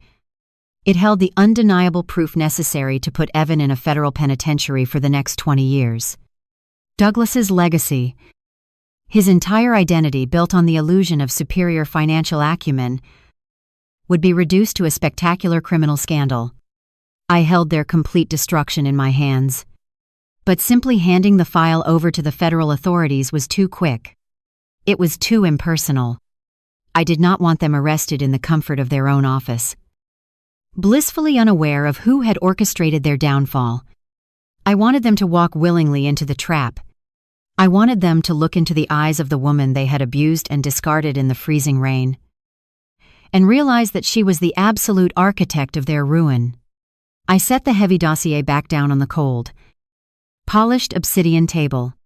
I looked at the lead accountant and instructed him to secure the data packet, but withhold it from the regulatory agencies for exactly 24 hours. I then pulled out my encrypted corporate phone and opened the executive scheduling application. I pulled up the pending bailout request that had been submitted by Douglas's struggling financial services company. The application was flagged as urgent, begging for immediate review. I bypassed the standard preliminary approval process. I authorized a direct override granting their firm an immediate in-person meeting to finalize the terms of the $150 million capital injection. I typed a formal corporate response from the Sterling Global Holdings executive desk. The message congratulated them on passing the initial liquidity audit and invited Douglas, Evan, and Marcus to our global headquarters for a final signing ceremony at 9:00 tomorrow morning. I hit the send button on the illuminated screen. The trap was now officially set in motion. They were blindly coming right to me to finalize their own total destruction. The notification arrived in Marcus's secure corporate inbox precisely at 4:00 p.m. The subject line was stark and unadorned. Sterling Global Holdings, Capital Injection Final Review. Marcus stared at the screen, his brilliant legal mind instantly recognizing the magnitude of the sender. It was not an automated response from a lower-level analyst. The email had been dispatched directly from the executive acquisitions desk of the most powerful holding company on the Eastern Seaboard. Marcus printed the email and walked briskly down the corridor of the financial services company. He bypassed Douglas's corner office and headed straight for Evan's suite. He did not knock. He pushed the heavy glass door open and dropped the single sheet of premium paper onto Evan's desk. Evan picked up the paper, his eyes scanning the brief formal text. The color rushed back into his face, replacing the pale, panicked pallor he had worn since the morning. He read the words aloud, savoring the syllables. "Congratulations on passing the initial liquidity audit. You are invited to our global headquarters for a final signing ceremony at 9:00 a.m. tomorrow." Evan leaned back in his Italian leather chair, a slow, arrogant smile spreading across his face. He let out a sharp bark of laughter. "We did it," he said, tossing the paper back onto the desk. The old man was right. You just have to project strength, and the market bends to your will. Marcus walked over to the private bar in the corner of the office. He poured 2 glasses of 20-year-old single malt scotch, his movements smooth and practiced. It wasn't projecting strength. "Evan," Marcus corrected, handing a glass to his brother-in-law. It was aggressive. Highly creative legal structuring. We successfully insulated the firm's vulnerabilities and presented a flawless balance sheet to the most rigorous auditors in the city. We outsmarted Sterling Global Holdings. Evan raised his glass, clinking it against Marcus's. "To the superior bloodline," Evan mocked, echoing his father's disastrous toast from the night before. "And to the absolute disappearance of my soon-to-be ex-wife. Have you heard a single word from her since we threw her out?" "Not a whisper," Marcus replied, taking a slow sip of the expensive scotch. "She is likely sitting in some cheap motel room." Realizing exactly how completely we dismantled her, without access to her funds or her preservation contracts, she has zero leverage. She is entirely neutralized. Evan walked over to his humidor and pulled out 2 premium Cuban cigars. He handed one to Marcus and clipped the end of his own. "It is almost pathetic." Evan scoffed, lighting the cigar and exhaling a thick cloud of blue smoke. She actually thought wiring a couple $100,000 gave her power. She had no idea she was playing in a league where $150 million is just a signature on a piece of paper. While the men celebrated their perceived victory with scotch and cigars, Lauren was actively executing her own form of financial triumph. Marcus had texted her the moment the Sterling Global Holdings email arrived, assuring his wife that the firm's liquidity crisis was officially resolved. Armed with the absolute certainty of a massive impending bailout, Lauren felt entirely justified in rewarding herself for the stress she had endured. She bypassed her personal credit cards, which were nearing their limits, and opted for the black corporate card tied directly to the firm's executive expense account. She marched into the city's most exclusive jewelry boutique with the entitlement of a woman who believed she possessed infinite wealth. Lauren did not browse. She pointed. She selected a matching set of diamond tennis bracelets, a platinum and sapphire necklace, and a limited edition timepiece for Marcus. When the boutique manager hesitated slightly at the staggering total, Lauren simply handed over the heavy metal corporate card. "Run it," she commanded, her tone dripping with aristocratic impatience. "And have the items couriered to my estate this evening." The transaction totaling just under $500,000 processed without a hitch. The firm's credit lines, artificially inflated by Marcus's illegal commingling of stolen client funds, readily absorbed the massive charge. Lauren walked out of the boutique feeling utterly invincible, oblivious to the fact that she had just charged $500,000 to an account that was currently under active surveillance by federal forensic accountants. Back at the firm, Marcus returned to his office feeling a surge of absolute dominance. The Sterling Global Holdings deal was secured. His aggressive legal maneuvering had saved the family empire. There was only one loose end remaining to be tied. He picked up his phone and dialed the number he had systematically blocked from accessing any of her own assets. The call went straight to voicemail. exactly as he anticipated. Marcus waited for the beep. A cruel. Satisfied smile playing on his lips. Claire. Marcus began, his voice dropping into its most intimidating Esther. Authoritative register. I am calling to formally notify you that I have officially filed the divorce petition in absentia with the state court. Given your failure to respond or retain counsel, we are proceeding with a default judgment. He paused, relishing the power he held over her future. I also want to inform you that your preservation contracts have been permanently reassigned. Your reputation in this city is entirely finished. I strongly suggest you take the $5,000 relocation fee I offered and leave the state. If you attempt to contest this divorce or contact this family again, I will personally ensure you are held liable for the entirety of our legal fees. You played a very stupid game, Claire. And you lost everything. Marcus ended the call and tossed the phone onto his desk. He checked his watch. It was 5:30 p.m.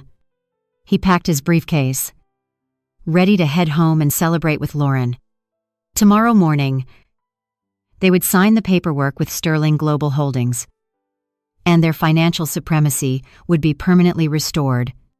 10 miles away, high above the city skyline, I stood in my executive office at Sterling Global Holdings. The storm from the previous night had cleared, leaving the city washed clean and glittering in the late afternoon sun.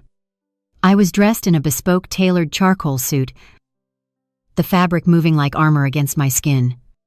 The bruise on my cheek was expertly concealed by a thin layer of makeup, but the cold, calculating fury beneath it remained entirely visible. I held my encrypted corporate phone in my hand, listening to the voicemail Marcus had just left. His arrogant, threatening words echoed in the silent, glass-walled office. He truly believed he had won. He believed he had crushed me under the weight of his superior intellect and legal maneuvering. I let the voicemail play to the very end. I did not feel fear. I did not feel intimidation. I felt a terrifying, absolute calm.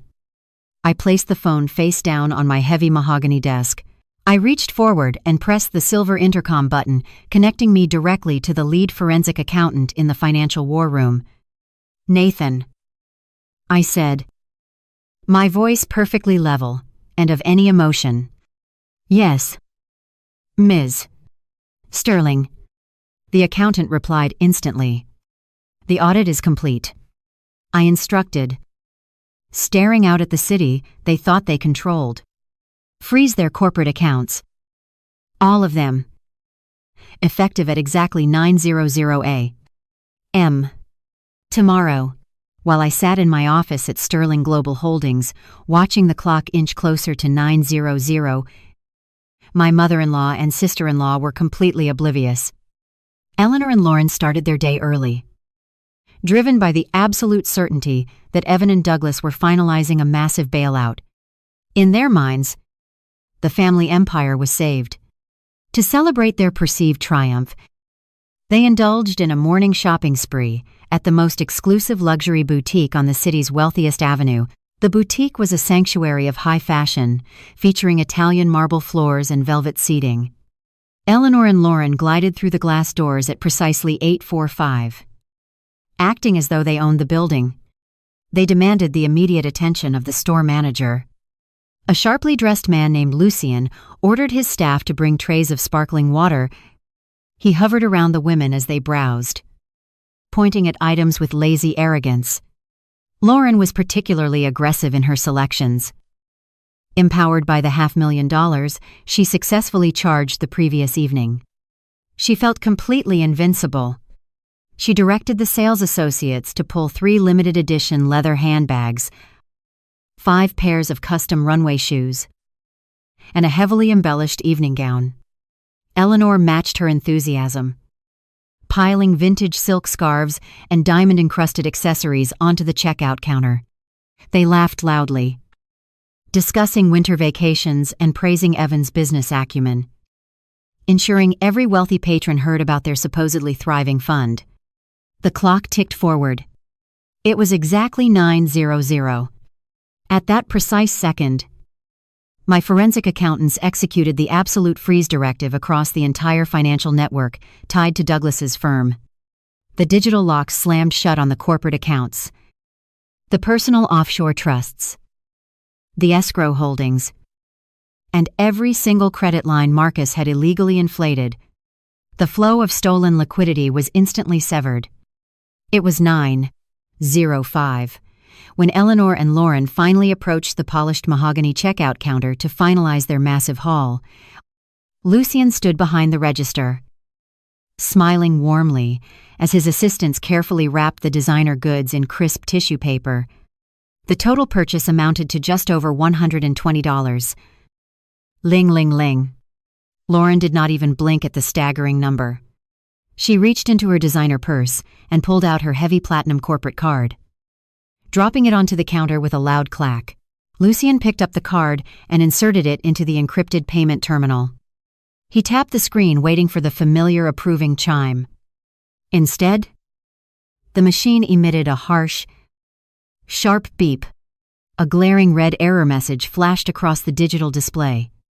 Lucien frowned, slightly pulling the card out and wiping the chip on his sleeve.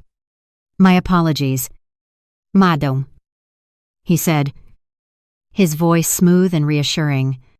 "It seems we have a slight connection error. Let me try running it one more time." He inserted the platinum card again.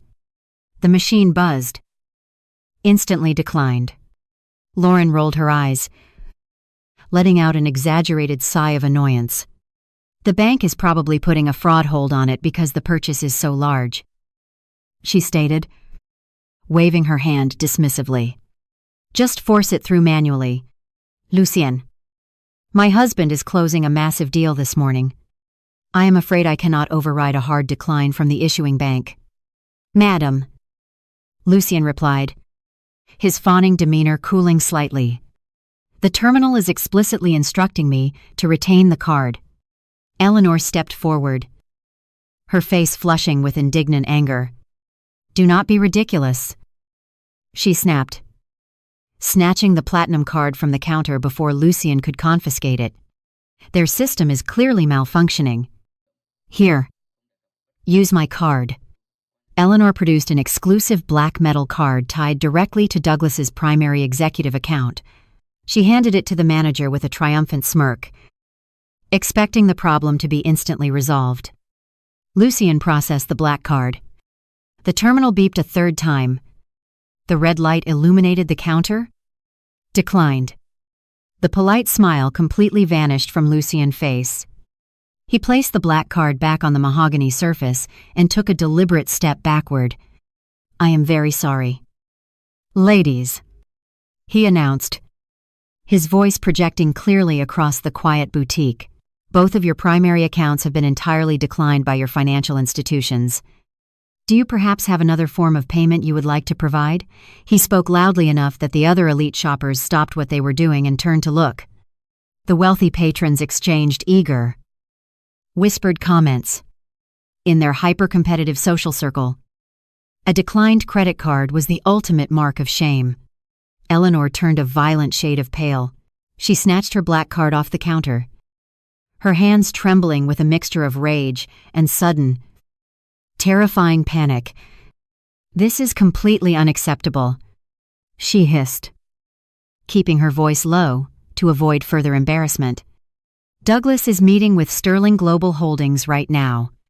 I will call him and have this fixed immediately." Eleanor pulled out her phone and dialed her husband's private number. She paced nervously. The line rang repeatedly before transferring to voicemail. Douglas was sitting in my glass boardroom, entirely cut off from the outside world. Lauren felt a cold knot of dread. She pulled out her own phone, her manicured fingers shaking as she bypassed her contacts and dialed Marcus's direct line. She turned away from the staring crowd to hide her rising hysteria. Marcus answered on the second ring. He was striding confidently through the marble lobby of his law office, preparing to review the final bailout documents. "What is it?" "Lauren," he asked. "Marcus, you need to fix the bank accounts right now." Lauren hissed frantically. "My platinum card just declined, and Mom's executive black card declined." 2. Call the bank and clear the fraud hold immediately. Marcus stopped walking. His polished leather shoes halted in the center of the lobby. He pulled out his encrypted smartphone and quickly opened his secure banking application. He expected to see a standard hold. Instead, Marcus realizes every single account tied to the family firm is locked due to suspicious activity pending investor review. Marcus stared at his phone screen, refusing to believe the red notification displaying the lock on all family accounts. Lauren was screaming on the other end, demanding he fix the declined cards immediately. But her frantic voice sounded like distant static. He abruptly ended the call, severing her panicked demands without offering a word of reassurance. The corporate lawyer stood perfectly still in the center of his prestigious law firm lobby, holding the smartphone in his trembling hand. This was not a standard banking error or a simple fraud hold. The specific phrasing indicated a catastrophic intervention from a much higher financial authority. Suspicious activity pending investor review meant the institutional backers had triggered a complete structural freeze on every asset tied to Douglas and Evan. Marcus forced his breathing to slow, relying on cutthroat legal experience to suppress his rising panic. He shoved the phone into his tailored suit pocket and adjusted his cuffs. Adopting his usual mask of arrogant invincibility, he needed to reach his private office, access the secure terminal, and manually override the freeze using his emergency backdoor protocols. He took a confident step forward, but stopped dead in his tracks. The atmosphere in the grand marble lobby was completely wrong. The firm usually buzzed with the energetic hum of paralegals rushing between meetings. Today, an eerie, suffocating silence hung heavily in the air. Marcus looked toward the front reception desk. His lead secretary, a veteran administrative professional who never lost her composure, was standing rigid behind her mahogany counter. Her face was entirely drained of color.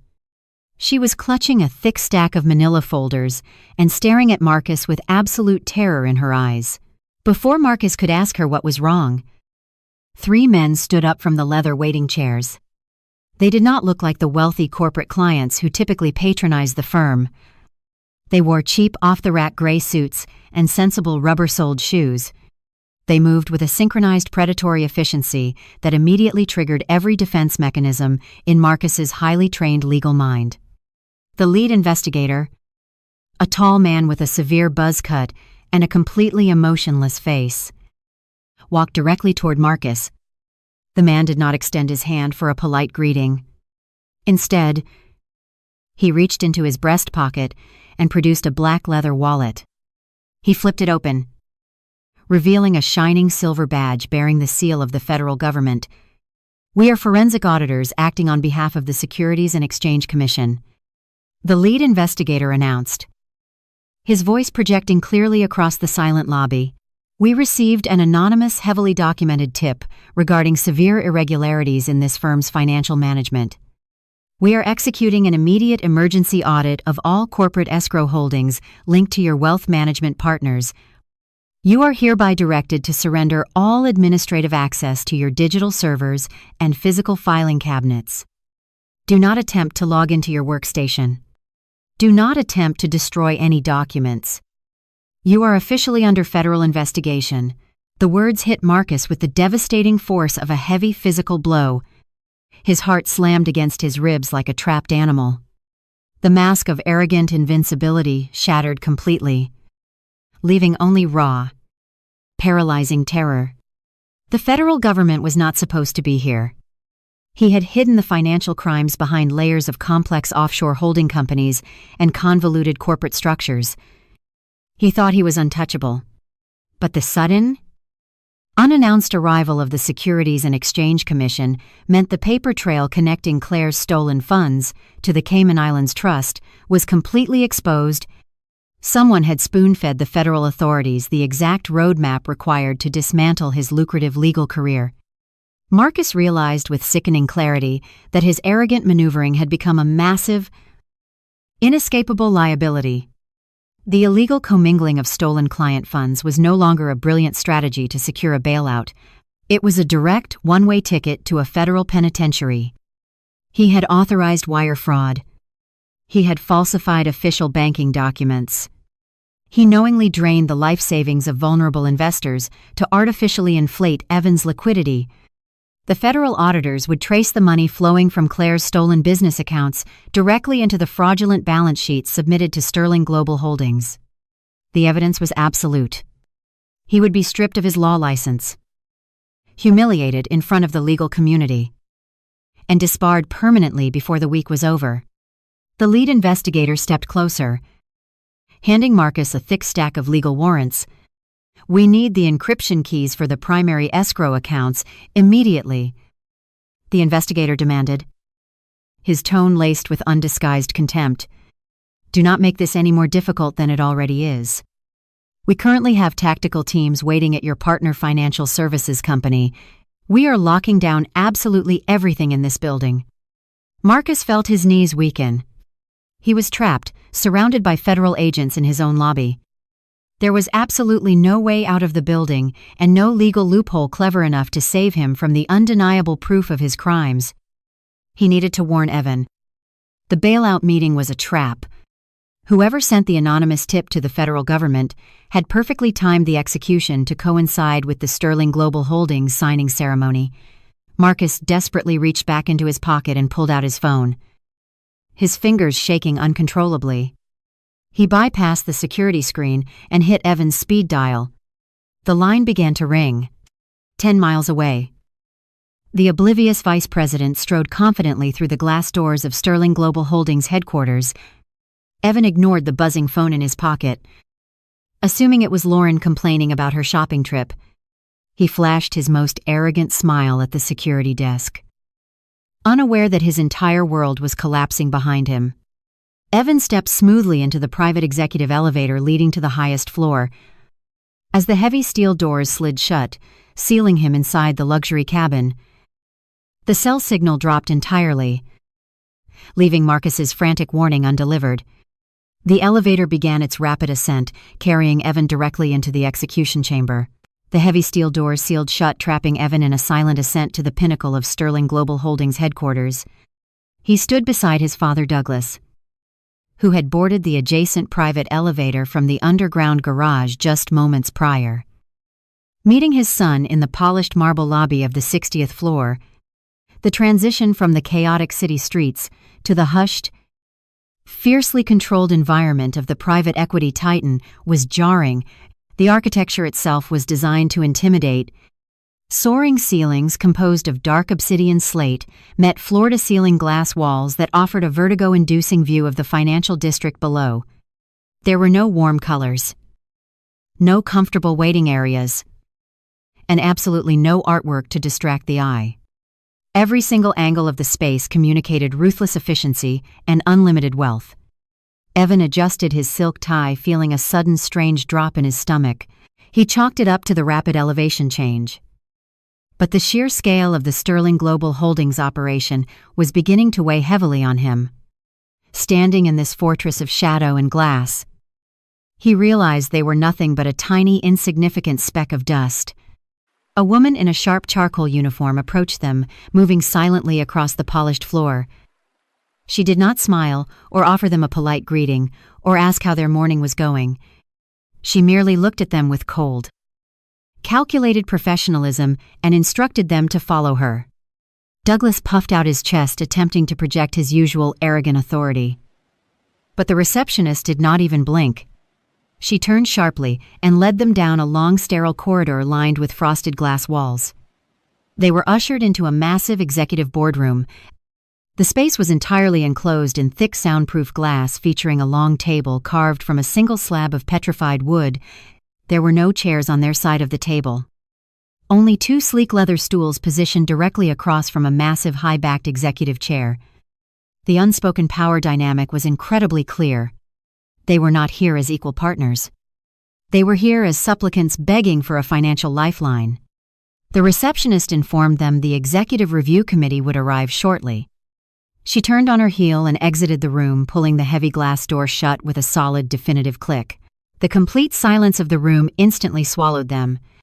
Douglas walked over to the floor-to-ceiling windows, looking out over the city with a tight, nervous smile. He clapped his hands together, rubbing his palms in eager anticipation. "We made it." "Evan," Douglas said, his voice echoing slightly in the vast, empty space. $150 millions. This changes absolutely everything for our family legacy. The old guard might look down on our aggressive strategies. But once we secure this capital infusion, nobody will ever question our supremacy again. Evan nodded, taking a seat on one of the leather stools. He placed his expensive leather briefcase on the petrified wood table, but found he could not sit still. The oppressive silence of the room was beginning to gnaw at his nerves. He kept checking his expensive watch. 10 minutes passed.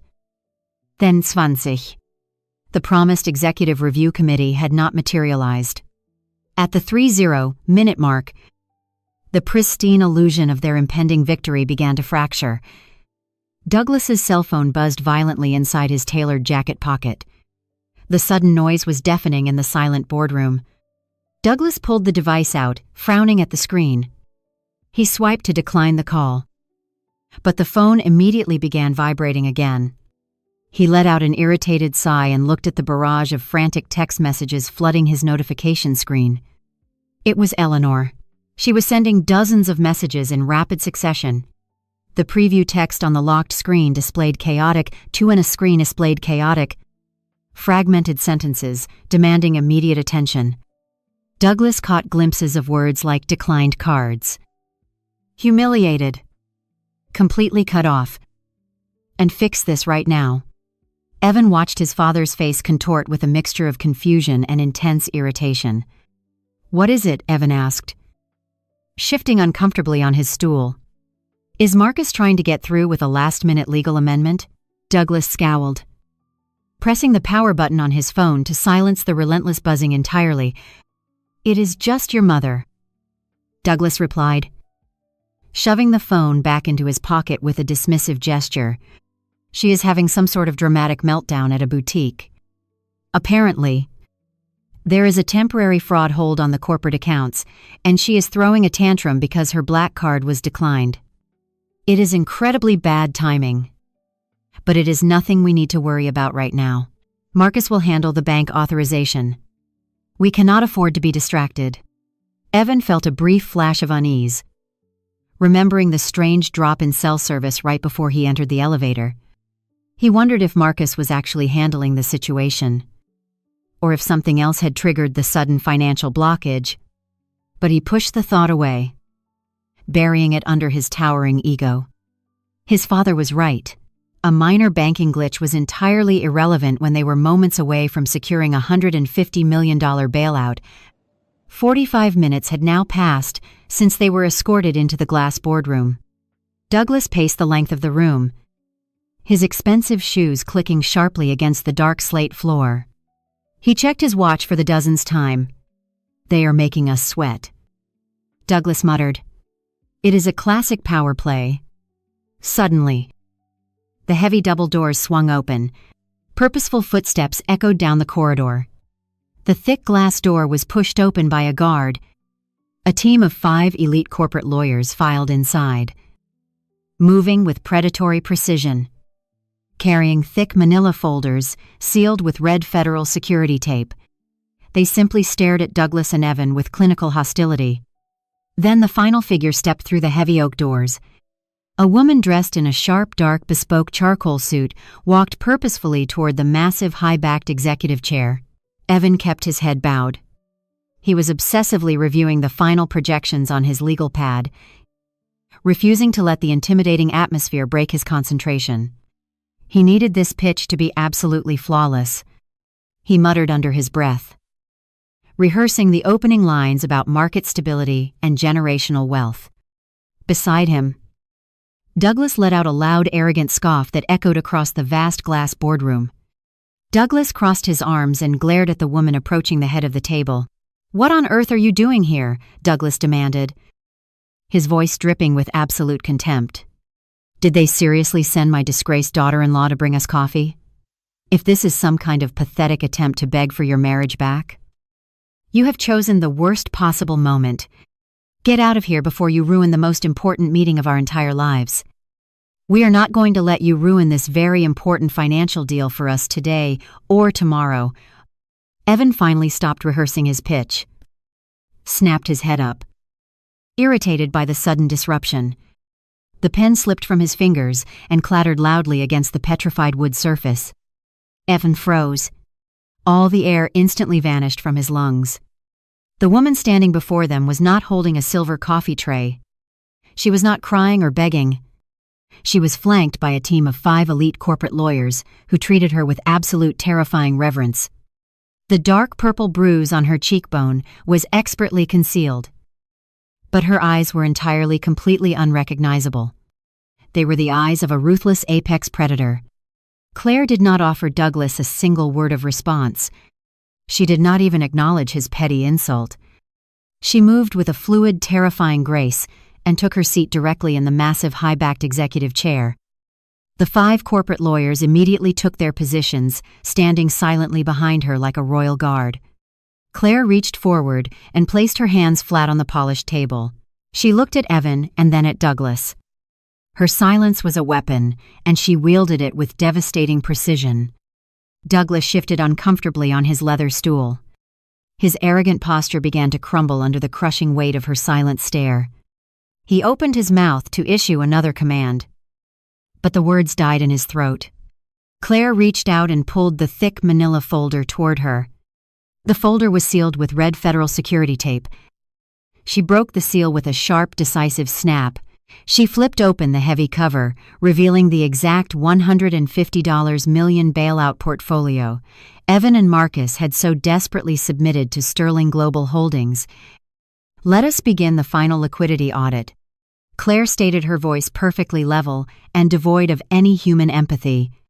She did not look at them as she spoke. She looked only at the fraudulent numbers. "You claim a primary unencumbered capital pool of $40 million. You listed this as immediate cash on hand, available for cross-collateralization against the commercial real estate development in the tech corridor." She turned the page, her movement slow and deliberate. "However, my forensic accounting team ran a complete routing analysis on these specific deposits over the past 48 hours. This liquidity is not unencumbered. It is not even yours. You engaged your corporate lawyer to execute a highly illegal commingling maneuver. You systematically drained the escrow accounts of your most vulnerable clients to artificially inflate your balance sheet." Douglas gripped the edge of the table, his knuckles turning stark white. He looked at Evan with wide terrified eyes. Evan was completely paralyzed. His mouth opened, but no sound came out. The pristine illusion of their financial supremacy was being ripped apart by the very woman he had locked out in the freezing rain just hours ago.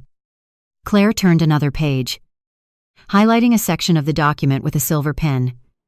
"You then routed these stolen funds through a series of shell corporations before depositing them into an irrevocable offshore trust located in the Cayman Islands. A trust legally registered to your sister Lauren. You attempted to use federally protected client money to secure a private equity bailout, committing wire fraud and severe securities violations in the process. You thought you could mask the deficit, but your architecture was fundamentally flawed." The sheer accuracy of her dismantling was breathtaking. She was reading their financial death sentence line by line, exposing every single criminal shortcut they had taken to keep their sinking empire afloat. Douglas began to hyperventilate, his chest heaving as the reality of federal prison materialized before his eyes. He realized the bank freeze Eleanor had panicked over was not a temporary glitch. It was an execution order. Evan reached his absolute breaking point. The crushing humiliation of being systematically destroyed by his discarded wife was too much for his fragile, towering ego to bear. The terror of impending federal charges morphed instantly into blind, desperate rage. He slammed his open hand down onto the petrified wood table with a deafening crack. The impact rattled the heavy glass walls of the boardroom. "Shut your mouth," Evan screamed, his voice cracking with pure panic and fury. "I do not know how you got into this building or who you slept with to get your hands on our private financial documents. But you are going to stop talking right now. You are a delusional, glorified construction worker. You have absolutely no authority here. Get out of this boardroom immediately before you ruin this deal and destroy our entire family." Claire did not flinch at his outburst. She simply closed the heavy manila folder. She leaned forward, closing the physical distance between them across the massive mahogany table. She reached into the pocket of her bespoke charcoal suit and pulled out a single thick piece of premium cardstock. With a swift flick of her wrist, she slid the business card across the polished surface. It glided silently, stopping exactly an inch from Evan's trembling hands. Evan looked down at the thick premium cardstock resting on the petrified wood. His eyes locked onto the embossed silver lettering. He blinked once, trying to process the information. He blinked twice. His lips parted, but the air seemed to have completely vanished from the room. The text was impossible to misunderstand. It read, "Claire Morgan, Executive Vice President and Majority Shareholder." The heavy silence in the glass boardroom stretched into an eternity. Evan dropped his gaze from the card to the woman sitting at the head of the table. The color rapidly drained from his face, leaving behind a sickly translucent pallor. The arrogant snarl he wore just seconds ago completely melted away, replaced by a profound, paralyzing terror. He finally realized the magnitude of his catastrophic error. He had not just slapped his wife. He had struck the sole heir to the very empire he was currently begging for financial salvation. His entire world was collapsing right before his very eyes. Douglas leaned over to look at the business card. His eyes scanned the silver text, and a violent shudder wrecked his entire body. He grabbed his chest, his breathing turning into shallow, rapid gasps. The older man began to hyperventilate the reality of their impending doom, crushing his lungs. The elite Crownbridge investment division he spent decades building was completely at the mercy of the woman he had publicly humiliated the night before. Douglas slumped back onto his leather stool, gripping the edge of the table to keep from sliding onto the dark slate floor. He tried to speak, to formulate an apology or a plea, but his throat was entirely paralyzed by shock. The walls were closing in on him. His legacy was dead and buried. Claire did not raise her voice. She did not yell or display a single ounce of the vindictive rage they expected from a discarded spouse. She spoke with a terrifying absolute calm that chilled the blood in their veins. "You thought you were so incredibly clever, Evan," she began, her voice echoing sharply against the glass walls.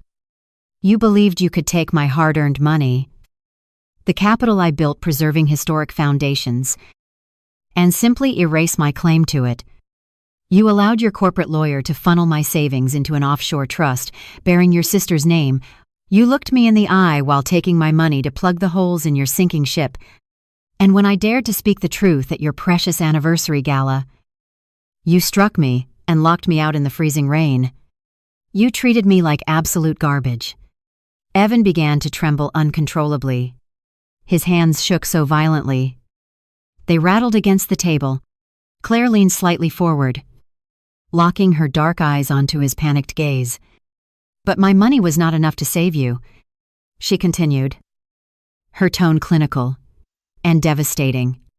"When my capital failed to cover your massive leverage, you turned to your own clients. You raided the pension funds of hard-working teachers. You drained the escrow accounts of elderly investors who trusted your family legacy with their life savings. You stole from vulnerable people to artificially inflate your balance sheet in a desperate bid to qualify for this exact bailout. You thought you could commit federal wire fraud and hide it behind aggressive legal posturing. You truly thought you were untouchable, masters of the financial universe. You thought completely wrong. Douglas let out a pathetic whimpering sound, his face buried in his hands. Claire shifted her gaze to her father-in-law, showing absolutely zero pity. You stood at that podium, Douglas, and mocked my lack of pedigree. You called me a charity case. You boasted about your superior bloodline while actively committing severe financial crimes to maintain the illusion of your wealth. You desperately wanted to enter the realm of true global power. Well, Douglas, you have finally arrived. Welcome to Sterling Global Holdings. I hope you truly enjoy the view. Evan opened his mouth, a desperate plea forming on his lips. Claire, please, he choked out, his voice cracking with absolute desperation. We can fix this terrible error. I can explain the restructuring. It was all legal strategy. I swear to you, we can make you whole again. We can restore everything. We are still legally married. I truly love you. Claire. Claire smiled, a cold, empty expression that offered zero salvation. There is no making me whole. Evan, she stated softly, because there is nothing left of your firm to salvage. I am not here to negotiate a settlement. I am here to personally oversee your financial execution. Your entire legacy dies today. Before Evan could utter another pathetic excuse, the heavy oak doors at the back of the boardroom burst open with a violent crash. The sound shattered the tense atmosphere. Marcus sprinted into the room, his usually immaculate appearance completely destroyed. The corporate lawyer was sweating profusely, his tailored suit jacket flying open and his tie hanging loose around his neck. He was clutching his encrypted smartphone, breathing heavily from a dead sprint. His eyes were wide with pure, unadulterated terror. He had run all the way from the lobby. Evan, we are finished. Marcus shouted, his voice echoing with panic, completely ignoring the other people in the room. The federal auditors are in the lobby right now. The Securities and Exchange Commission just froze every single asset we possess. They have the offshore routing numbers. They know all about the Cayman Islands Trust. We are facing federal indictments by noon. We need to surrender immediately. Marcus took 2 more steps toward the table and suddenly stopped dead in his tracks. His frantic eyes finally registered the imposing woman sitting confidently in the massive high-backed executive chair at the head of the mahogany table. The breath caught in his throat as the absolute realization struck him. He knew exactly what this meant. He realized he had walked directly into a perfectly orchestrated trap and was ruined. DeAndre stood frozen in the doorway, his chest heaving as he stared at the woman he had evicted just 48 hours ago. The sheer magnitude of his miscalculation crashed down upon him, crushing the brilliant legal mind he had always weaponized against others. He looked at Douglas hyperventilating on his stool, and then at Evan, who was completely paralyzed with fear. The trap had snapped shut, and there was absolutely no escape from the glass boardroom. Claire did not offer DeAndre a greeting. She simply shifted her gaze back to her father-in-law, Douglas. The older man was struggling to draw breath, his hands clutching his chest as he watched his empire evaporate. Claire picked up the bailout application and held it suspended over the petrified wood table. Douglas, your request for a $150 million capital injection is officially and permanently denied, Claire stated, her voice ringing with finality.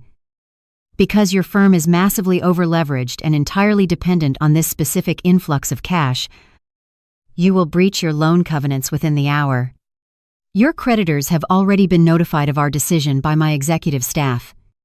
You will be forced to declare Chapter 11 bankruptcy before 5:00 this evening. The legacy you spent your entire life building. The very same legacy you used to justify my public humiliation is completely dead. You are financially ruined, and your name will be synonymous with catastrophic failure in this city for the next century. Douglas let out a strangled gasp. He slumped forward, resting his forehead against the cold polished table. Defeated and destroyed. Claire then turned her dark piercing eyes toward the doorway where Marcus remained planted. Her gaze was clinical, stripping away his expensive suit and his arrogant demeanor until nothing remained but a terrified criminal. "Marcus, you thought you were the smartest man in any room you walked into," Claire said. "You orchestrated theft of my personal savings. And you built a fraudulent offshore trust to hide your extensive crimes. You threatened to bury me in endless litigation, assuming I was a helpless victim who lacked the resources to fight better, Liz." Marcus took a hesitant step forward, his expensive leather shoes feeling like lead weights. His throat was completely dry. Claire reached to her right and picked up a thick file. She slid it forcefully across the massive mahogany table, stopping precisely at the edge, right in front of Marcus. He looked down at the label, recognizing the internal routing codes for his own law firm. "Open it," Claire commanded. Marcus reached out with a trembling hand and flipped open the cover. Inside lay the undeniable proof of his wire fraud bank transfers, unauthorized client withdrawals, and the exact digital signatures connecting him to the Cayman Islands accounts. The evidence was absolute and entirely damning. "You told me I did not have the money for a lawyer, Marcus," Claire said, leaning back in her high-backed executive chair. "You were right. I did not need one. I bought your firm's parent company this morning. You are fired, and you will be disbarred." Marcus gasped, gripping the edge of the table to steady his shaking frame. The reality of her words meant his career was instantly obliterated. He was no longer a partner at a prestigious firm. He was an unemployed federal suspect facing decades in prison. "The forensic auditors currently raiding your lobby were personally dispatched by my acquisitions team," Claire continued relentlessly. "They have the encryption keys, and they are seizing every single asset you thought you cleverly hid. By the time you take the elevator down to the ground floor, federal agents will be waiting to place you in handcuffs. Your wife, Lauren, is currently experiencing the decline of her platinum credit cards across the city. I have also initiated the immediate foreclosure on the luxury estate you both reside in because it was listed as collateral in your fraudulent loan applications. You are going to federal prison, Marcus. And your wife is going to be sleeping on the street." Marcus collapsed onto the leather stool, his face buried in his hands, shaking uncontrollably as the weight of his total destruction settled over him. The boardroom descended into a heavy, suffocating silence, broken only by the ragged breathing of the two ruined men. Claire turned her full attention to the man across from her. Evan had watched his father and his brother-in-law get systematically dismantled in a matter of minutes. The arrogant wealth manager who had slapped her across the face and thrown her into the freezing rain was now stripped of his money, his status, and his false superiority. Evan looked at Claire, his eyes wide with a desperate, pathetic panic. He realized that he was the last target remaining on her list. The sheer terror of losing everything broke the fragile remnants of his towering ego. He could not maintain the facade of a powerful executive for another second. Evan pushed himself off the leather stool, his legs trembling so violently they could barely support his weight. He did not yell or demand respect. He took 2 unsteady steps toward the head of the table and then completely collapsed. He fell onto his knees, hitting the dark slate floor with a loud thud. He crawled forward until he was positioned directly at Claire's feet, his suit wrinkling against the cold stone. "Claire, please, Ewan Bagel," his voice cracking into a high-pitched whine. Tears streamed down his face. "I will change. I promise I will leave the other woman. I will end the affair today. I swear it. It was not my fault." Evan sobbed, shifting the blame with pathetic eagerness. "It was my father. He forced me to take the aggressive positions, and Marcus orchestrated the fraud. They manipulated me. Claire, you have to spare me. Please. Claire, I am begging you on my hands and knees." Evan remained on the dark slate floor. His expensive suit was ruined by the awkward way he crawled toward the massive table. Tears streamed down his face. He clasped his hands together in a desperate pleading gesture. He looked nothing like the arrogant wealth manager who had paraded through the country club Gala 48 hours ago. His face was blotchy and red. Saliva pooled at the corners of his mouth as he babbled incoherent apologies. He offered to sell his cars to pay me back. He offered to publicly apologize to my colleagues.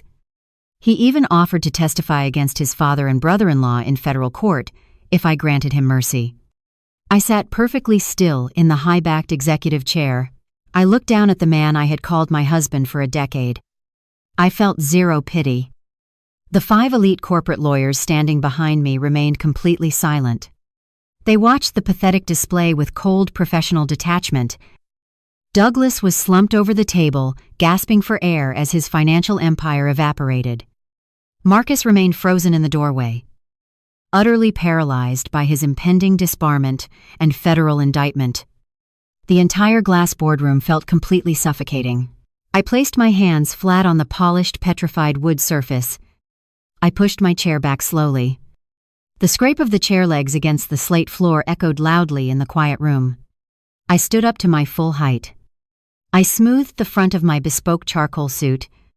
I stepped away from the head of the table and began walking toward Evan.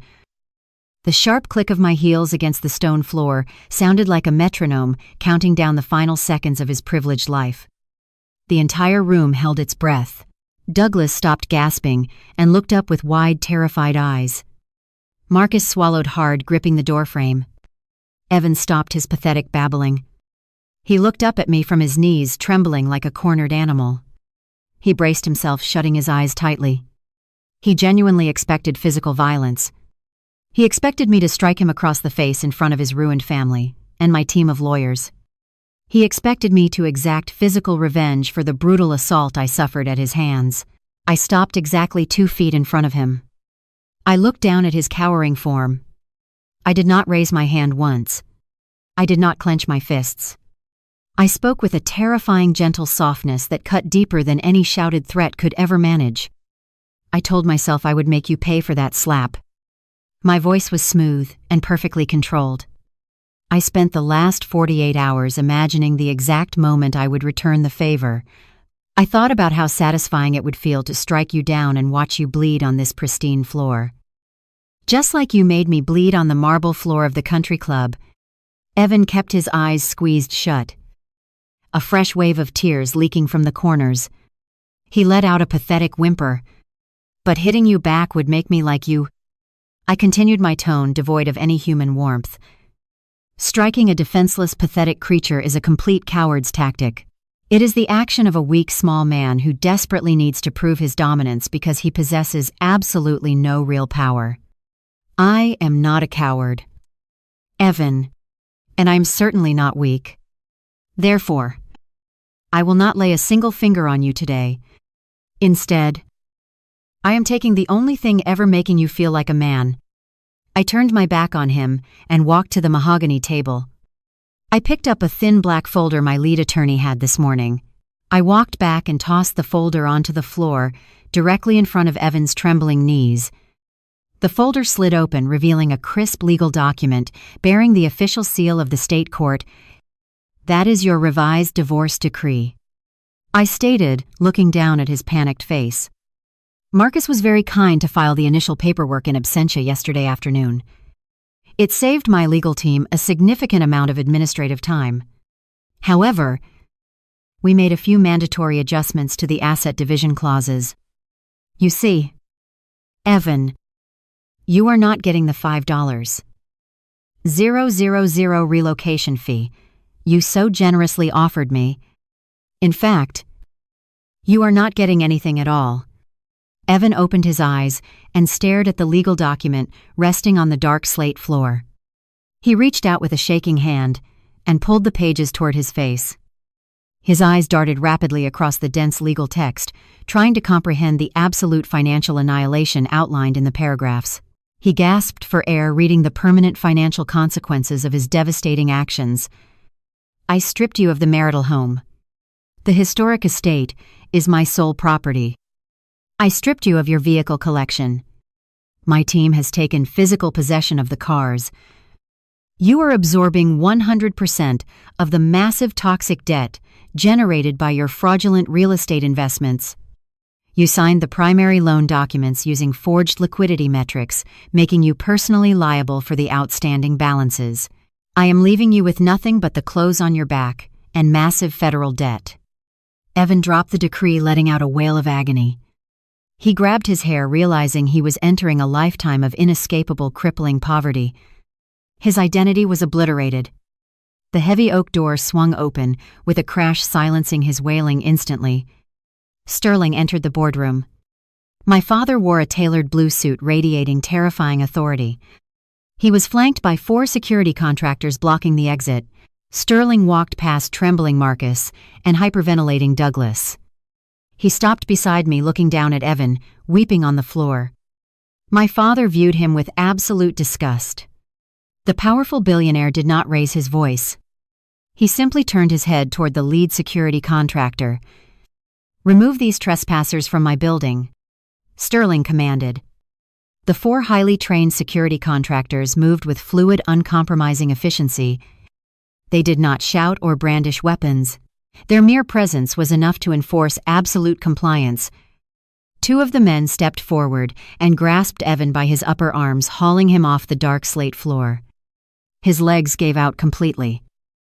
Unable to support his own weight, he hung suspended between the 2 large men, his expensive suit dragging against the polished stone as they hauled him toward the heavy oak doors.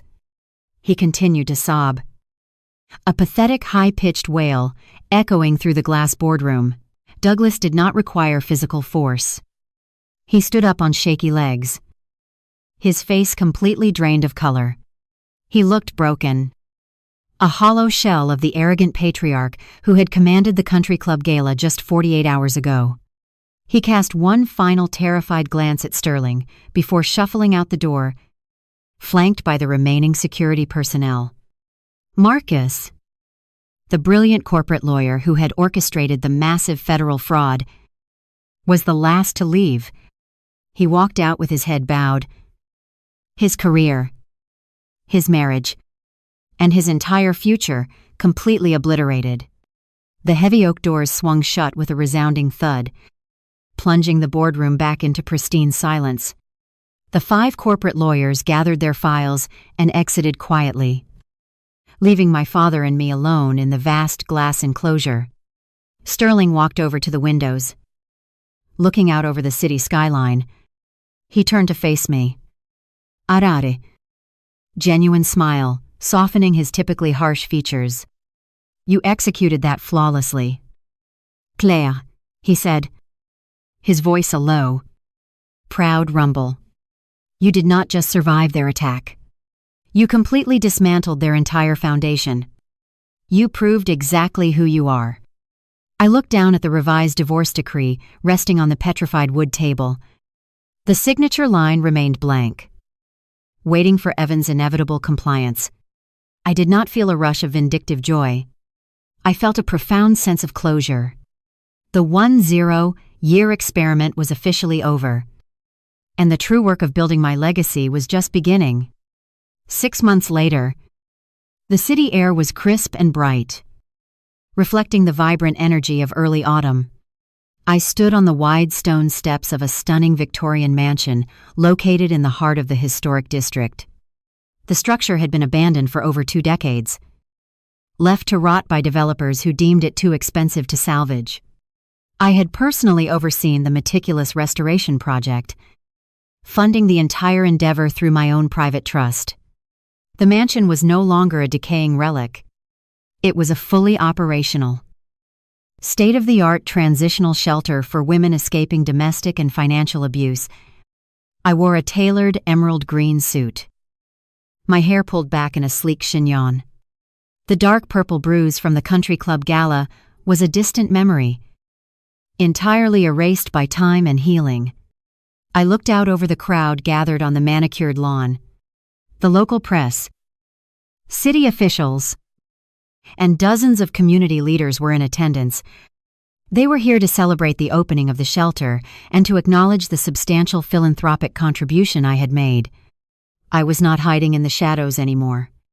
I was standing firmly in the light. The contrast between my current reality and the catastrophic downfall of my former family was staggering. The financial execution I had orchestrated in the glass boardroom had proceeded with terrifying precision. Marcus's arrogant legal maneuvering had resulted in his swift and permanent disbarment. He was currently awaiting federal trial for multiple counts of wire fraud and securities violations. To cover his mounting legal fees, he had taken a job as a low-level paralegal at a discount law firm. Forced to fetch coffee for attorneys he once considered vastly inferior, Lauren and Eleanor, the self-proclaimed queens of the elite social circle, had experienced an incredibly harsh reality check. Their luxury estates were seized by the bank. Their exclusive country club memberships were revoked. They were currently residing in a cramped two-bedroom apartment on the outskirts of the city. Without access to the stolen client funds, they were forced to systematically liquidate their designer wardrobes. Eleanor was frequently seen at high-end consignment shops, aggressively haggling over the resale value of the vintage silk scarves and diamond-encrusted accessories she had purchased on the morning of their financial ruin. Evan suffered the most spectacular collapse. Stripped of his home, his cars, and his lucrative career, he was saddled with the massive toxic debt from his fraudulent real estate investments. The elite social circle he so desperately worshipped had completely exiled him. He was blacklisted from every financial institution in the state. The last I heard, he was working a minimum-wage retail job at a suburban home improvement store, wearing a bright orange vest and stocking shelves in the plumbing aisle. His carefully constructed image of power and superiority was entirely annihilated. I stood on the stone steps of the newly restored shelter holding a pair of oversized golden scissors. The mayor concluded his introductory remarks and gestured toward me. The crowd erupted in enthusiastic applause. I smiled a genuine radiant expression that felt completely natural. I felt my phone buzz in the pocket of my emerald suit. I pulled the device out and glanced at the screen. It was a text message from Sterling. The message read simply, "The foundation is solid. I am very proud of you." I read the words twice, feeling a deep, profound warmth spread through my chest. I locked the screen and slipped the phone back into my pocket. I looked out at the supportive crowd, the flashing cameras, and the beautiful historic building I had saved from destruction. I was no longer a victim seeking validation from toxic parasites. I was no longer hiding my true potential to appease a fragile man's ego. I stepped forward, gripping the golden scissors firmly. I was Claire Morgan, daughter of Alexander Sterling, and the absolute architect of my own future. The story of Claire Morgan's rise from a humiliated, diminished wife to a commanding architect of her own empire illuminates a profound lesson. Never shrink yourself to fit into a space that was never meant to hold your true potential. For a decade, Claire hid her incredible wealth, intellect, and lineage, hoping to be loved for her character rather than her status. Yet, by diminishing her light to comfort her husband's fragile ego, she inadvertently allowed toxic people to exploit her perceived vulnerabilities. She learned the hard way that shrinking yourself does not buy genuine love or respect. It only invites exploitation from those who prey on the weak. True empowerment begins the moment we stop accepting the false narratives that manipulators impose on us. When Claire was publicly humiliated, slapped, and financially stripped by Evan and his arrogant family, she did not respond with chaotic vengeance or desperate pleas. Instead, she reclaimed the identity she had buried. She weaponized her quiet observation, her resilience, and her sharp intellect. Her ultimate victory was not merely dismantling her in-laws' fraudulent financial empire, but stepping back into her own authentic power. She proved that our value is not determined by those who fail to see it, but by our own willingness to stand firmly in our truth. We often compromise our boundaries to keep the peace, hoping our sacrifices will be met with mutual loyalty. Claire Morgan's journey reminds us that authentic relationships are built on mutual respect, not subjugation. When we strip away the masks we wear to appease others, we finally discover the unshakable foundation of our own self-worth. Take a moment today to evaluate the relationships in your life and boldly step away from any table where your true worth is not being respected. Controlling a majority of a company's shares creates governance rights, not unlimited authority over courts, regulators, banks, or another person's private property. When the controlling owner's family is directly involved in allegations against senior executives, the safer response is to establish an independent board committee, retain outside counsel, preserve evidence, and place the accused on neutral administrative leave while the facts are reviewed. Employment decisions, criminal allegations, professional discipline, and divorce proceedings should remain separate processes handled by the institutions legally authorized to decide them. Administrative action can protect people and records without pretending that an accusation is already a verdict. Scriptwriter Nguyen Van Chien.